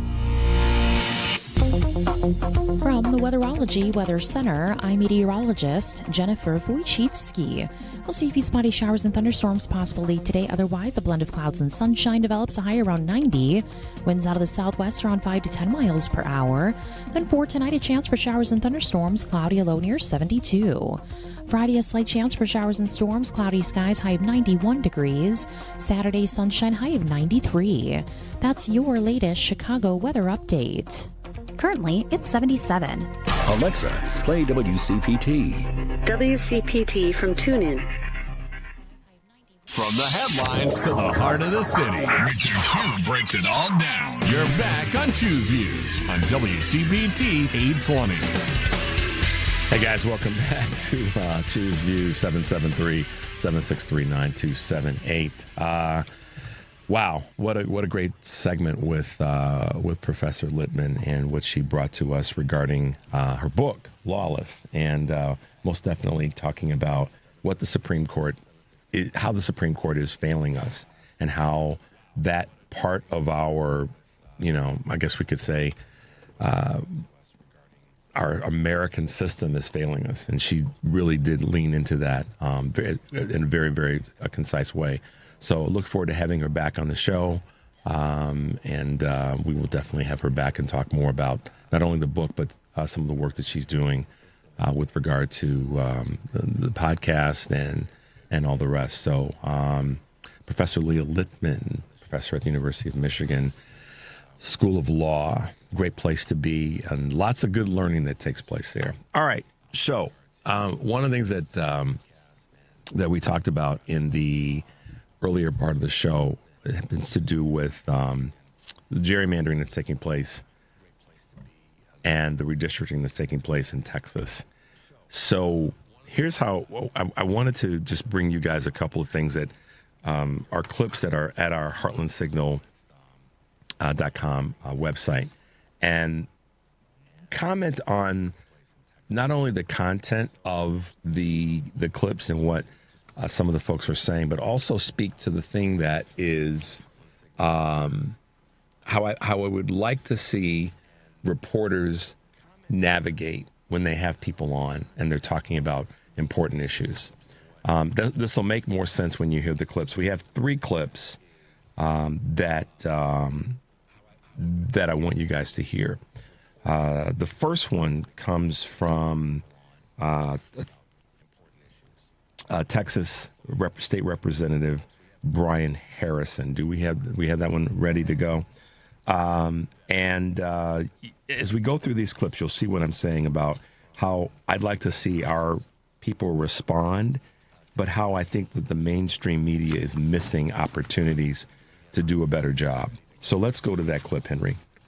It's past time we redraw these maps. These Democrats need to be punished. This is what the voters that I work for in Texas want, and it's what I'm fighting for. So if that's what you're saying, we have President Trump, who just got the big, beautiful bill passed. He's kept the promise on his mass deportation efforts. You say this is what patriotic Americans want.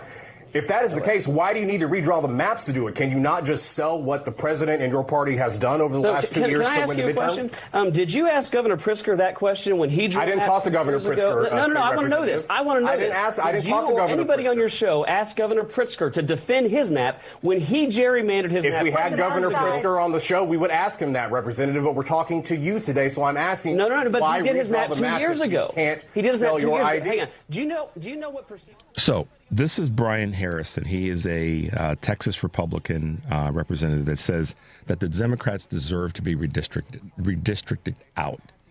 That is absolute, you know what? Joe Biden calls it malarkey. I call it something else, but I won't say it on the air. Okay. Just think about that for a second.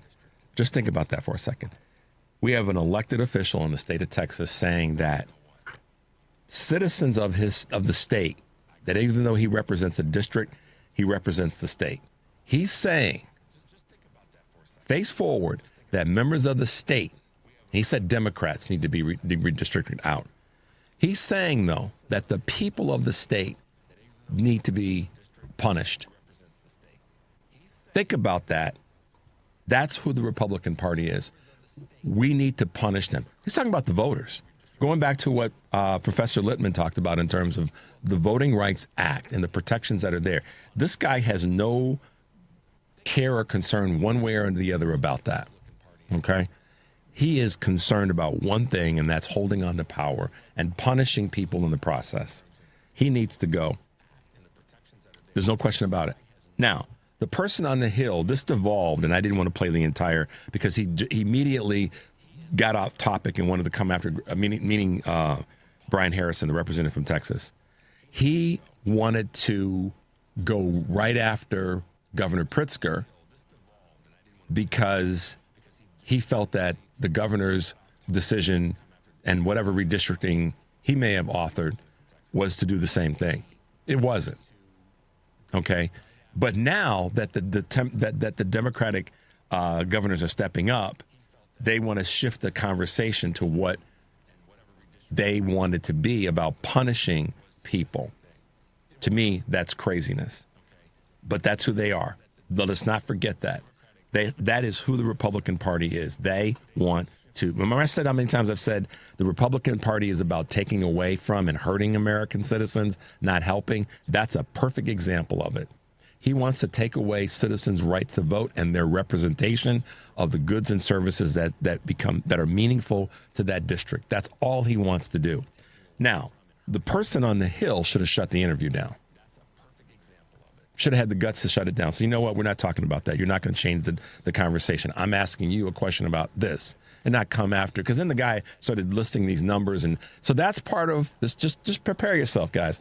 That's part of what the Republicans are going to be doing in this conversation. Did I not say last week that what they're going to do is trying to change the narrative and say how bad the Democrats are? And before we know it, this is why the Democratic governors have to act. Before we know it, they're going to go to the Supreme Court to try to create an injunction. I promise you this, that will try to prevent Democratic governors elected by their state of redistricting as a way of fighting fire with fire.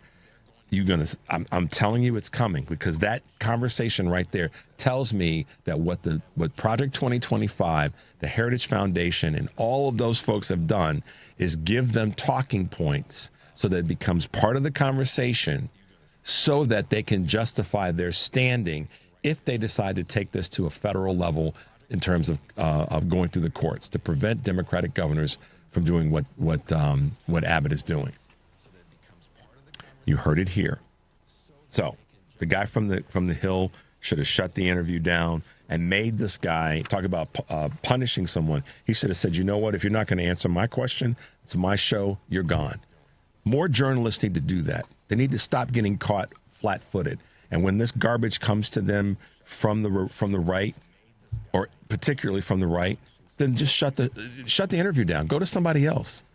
That's how I see it. Maybe I'm crazy, but I wouldn't let someone try to bully me that way. And you guys know, you can call into our shows. We love it when you do. But if you call into this show with garbage, I'm going to give you some time to kind of get your head right and speak your mind. But at some point, if you're not on point with where we're trying to go, then I'm going to shut you down, because I am more concerned about our listeners getting value, not just someone calling in because they want to harp on rather than have a solution. And that's what I think the guy from the Hill should have done. But trust me when I say Texas Republicans and other Republicans, that's going to be part of their playbook in this conversation around redistricting and gerrymandering. All right. We have another clip, similar vein, another Republican out of Texas trying to do what Brian Harrison did. This is with CNN's Breonna Keeler. And by the way, what I want to let you guys know, these are clips that you can find over at our heartlandsignal.com site, our digital platform. So you can also go there to grab these clips. But Henry, let's bring in the CNN Breonna Keeler. The timing of this. Can you talk to me about this? Why do this in a census off year when you just redistricted in 2021? Because we can. We have the votes. It's legal for us to do so. It's legal for us to draw the lines based on political performance. We have 3 Hispanic predominated districts in South Texas that we believe that we can carve out for Republican leadership in the United States Congress. It's going to be a good thing for Texas. I don't spend any time thinking about what happens in California, Illinois, or New York. I'm here to protect Texas and ensure that our voices are heard. So, because you can, why should you, though? Because it's good for our party, it's good for our state, and we need to ensure that Donald Trump's agenda continues to be enacted throughout his second term. And we as Republicans see this as the difference between Democrats trying to impeach President Trump again during the second half of his final term as president of the United States, or accomplishing the agenda that all the voters in Texas by a significant majority sent him to accomplish. So you're doing this for President Trump? We're doing this for Texas. President Trump doesn't call me. I don't think he has my phone number. But what I would submit to you is this is the best thing for Texas and its representation in the United States Congress. But not for Texas and the state of Texas. You get the difference there? He tried to parse his words. I wish Breonna had been a little bit maybe more heavy-handed with him and his snarkiness. There's a video that goes with this, so you guys should go to our HeartlandSignal.com site and pull that. But here's the thing. This was from from State Representative Mitch Little. I'm sure he gets teased a lot. But that being said, and changed the first letter of his name from Mitch to something else. But y'all can let your creativities do what it does. Listen, guys, I just have to say this. You heard him say it. Sometimes I hate to be right about certain things. I said that the Republican Party was intentionally going after the Hispanic vote in Texas for a couple of very, very narrow reasons. One of them was the abortion issue and women's health care. The other one was to pit Hispanic voters against black voters in districts in the state of Texas. I said this probably 5 years ago. And I said it leading up to the election before President Biden stepped out and during the election when Vice President Harris was a candidate. That is what Texas is trying to do. And he just said it. He didn't really mean to say that. He was, kind of feeling himself a little bit. So he said it out of a little bit of arrogance. But the cat's out of the bag. That's what they're trying to do in Texas. So let's just come back to something for a second. Do you remember during the campaign when Trump talked about they're stealing the black jobs? Y'all remember that? Just stay with me for a second. They're stealing the black jobs. Remember that one? And then it became a meme. What's the black job? And they're saying that who's doing it? They're saying that it's being done by the Hispanic community. And the kind of tilting to trying to make it sound like it's the illegals that they want to label the illegals that are doing it. They're stealing the black jobs. And that the Hispanic community, he said this to whenever he could get into a room or to a conversation with black folks. He said it in ways to pit the black community against the Hispanic, Latino, and Mexican community. And this guy just made it clear that they want the Hispanic vote. But at the same time, your president is calling out the Hispanic community for taking the jobs from the black community. So y'all see how this ball bounces? You got to pay attention to this stuff sometimes. And the reason I wanted to play these clips is because this is the messaging that sometimes people don't hear. I want you to hear it. Trump impeachment, they know that the Democrats are going to come after his behind. That's clear. They know that, which means it tells me that they know that he's impeachable. And the reasons are going to be very obvious. Why do you think that the Epstein files are being paused? Take a look. This is a grab power, minority rule, and not give a damn about the citizens of Texas. It's good for our party. He means the elected officials, not the people who are in the communities that are going to be further disenfranchised and further voter suppressed. Let's take a quick break. The number is 773-763-9278. This is Choose Views on the Credo mobile phone and text line, and we'll be right back.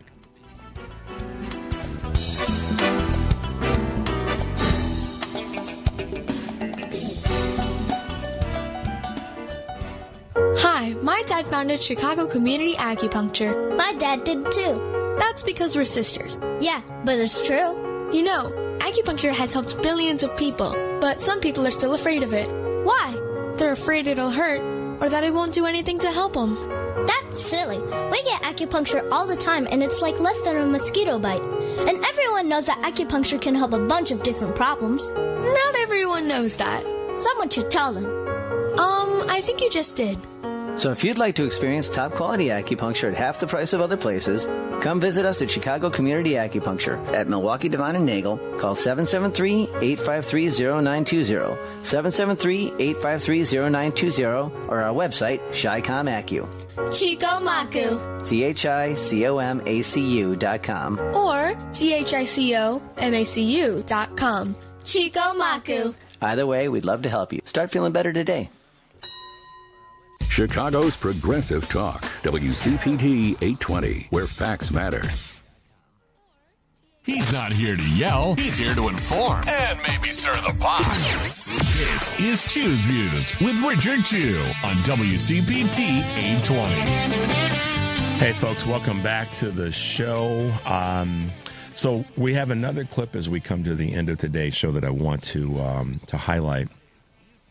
And this is kind of the way I want Democrats to be responding in this moment on this issue of redistricting and gerrymandering, but on all, whether it be the bill, whether it be the Epstein files, Ukraine, Gaza, all the rest, is to take a little bit of a page out of what State Representative Ann Johnson has to say and how she handles one of the CBS reporters. This is State Representative Ann Johnson talking with CBS.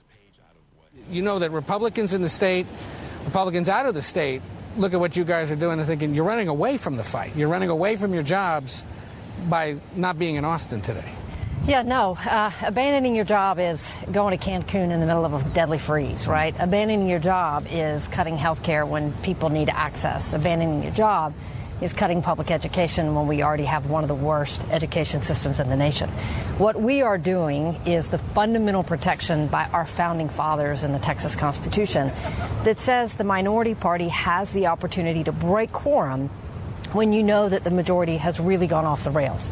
The fact that Texas Republicans are willing to sell their soul, sell out their state, and sell out the American people to serve the interest of Donald Trump and give him 5 seats at a time where we know he is afraid of voters voting on his policies next November in 2026.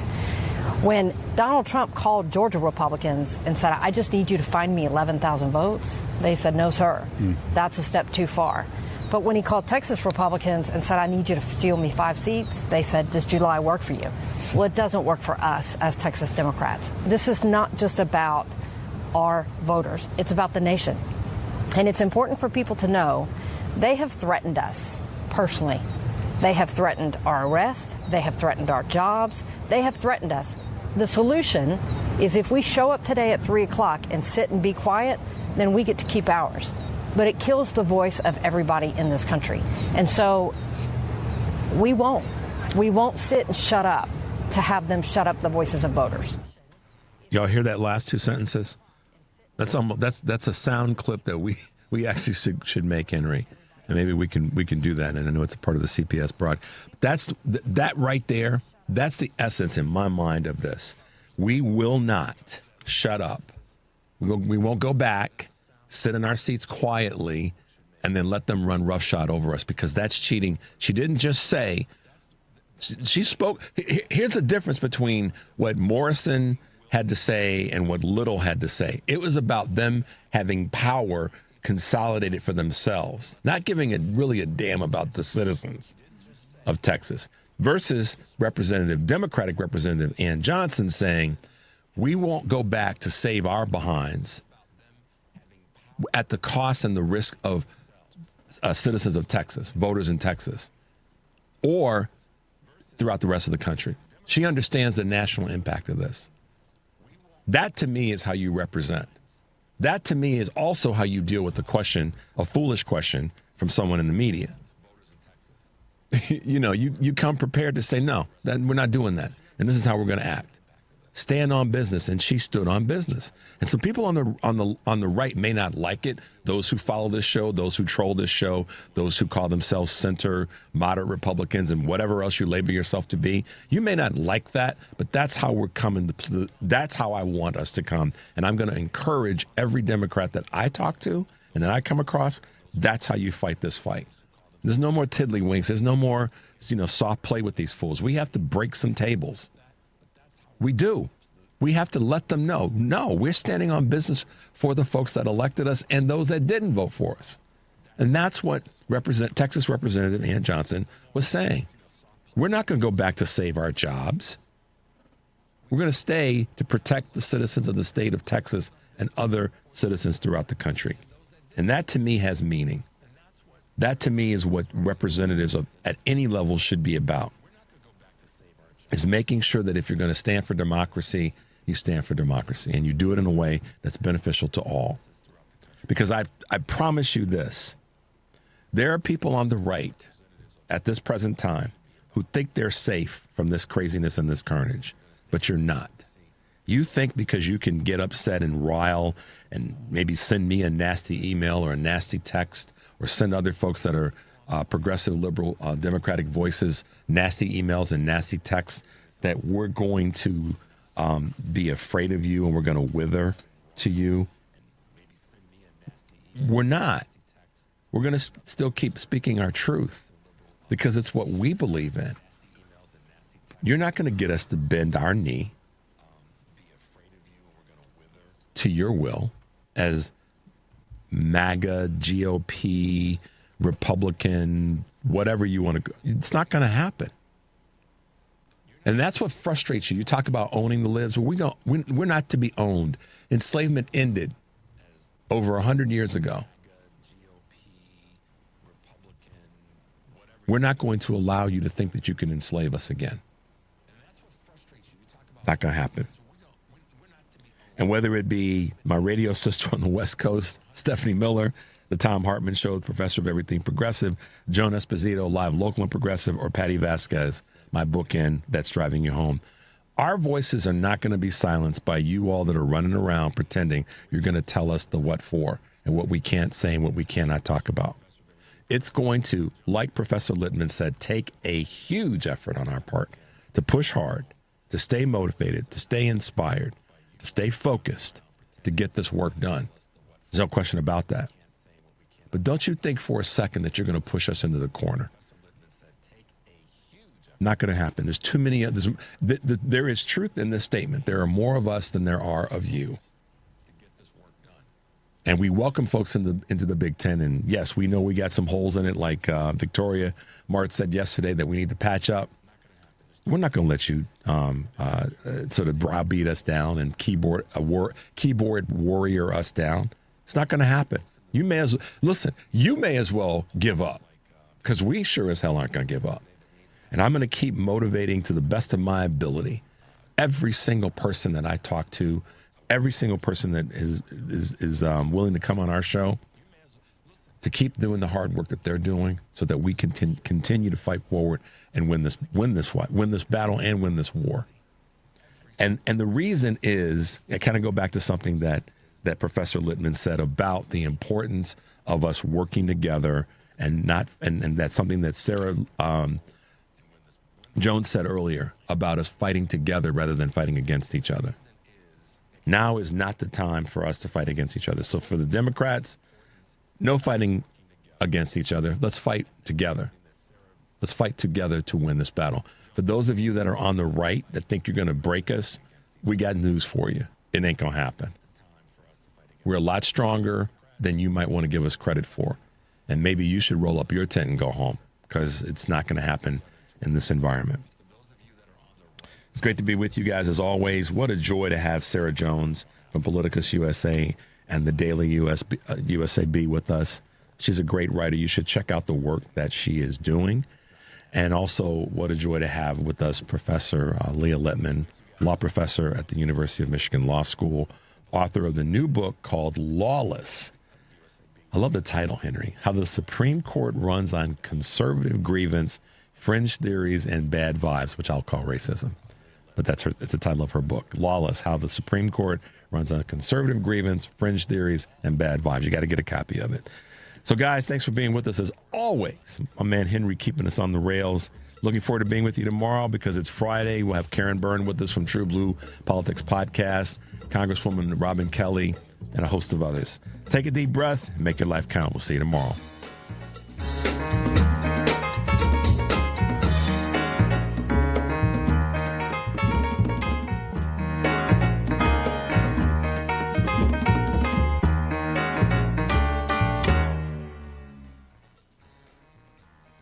Don't you wish your life came with a warning app?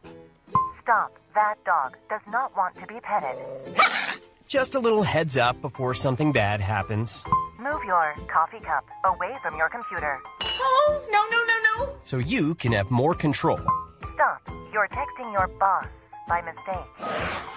Uh-oh. Well, life doesn't always give you time to change the outcome, but prediabetes does. With early diagnosis and a few healthy changes like managing your weight, getting active, stopping smoking, and eating healthier, you can stop prediabetes before it leads to type 2 diabetes. It's easy to learn your risk. Take the 1-minute test today at doihaveprediabetes.org.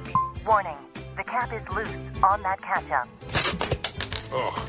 Don't wait. You have the power to change the outcome. Visit doihaveprediabetes.org today. That's doihaveprediabetes.org.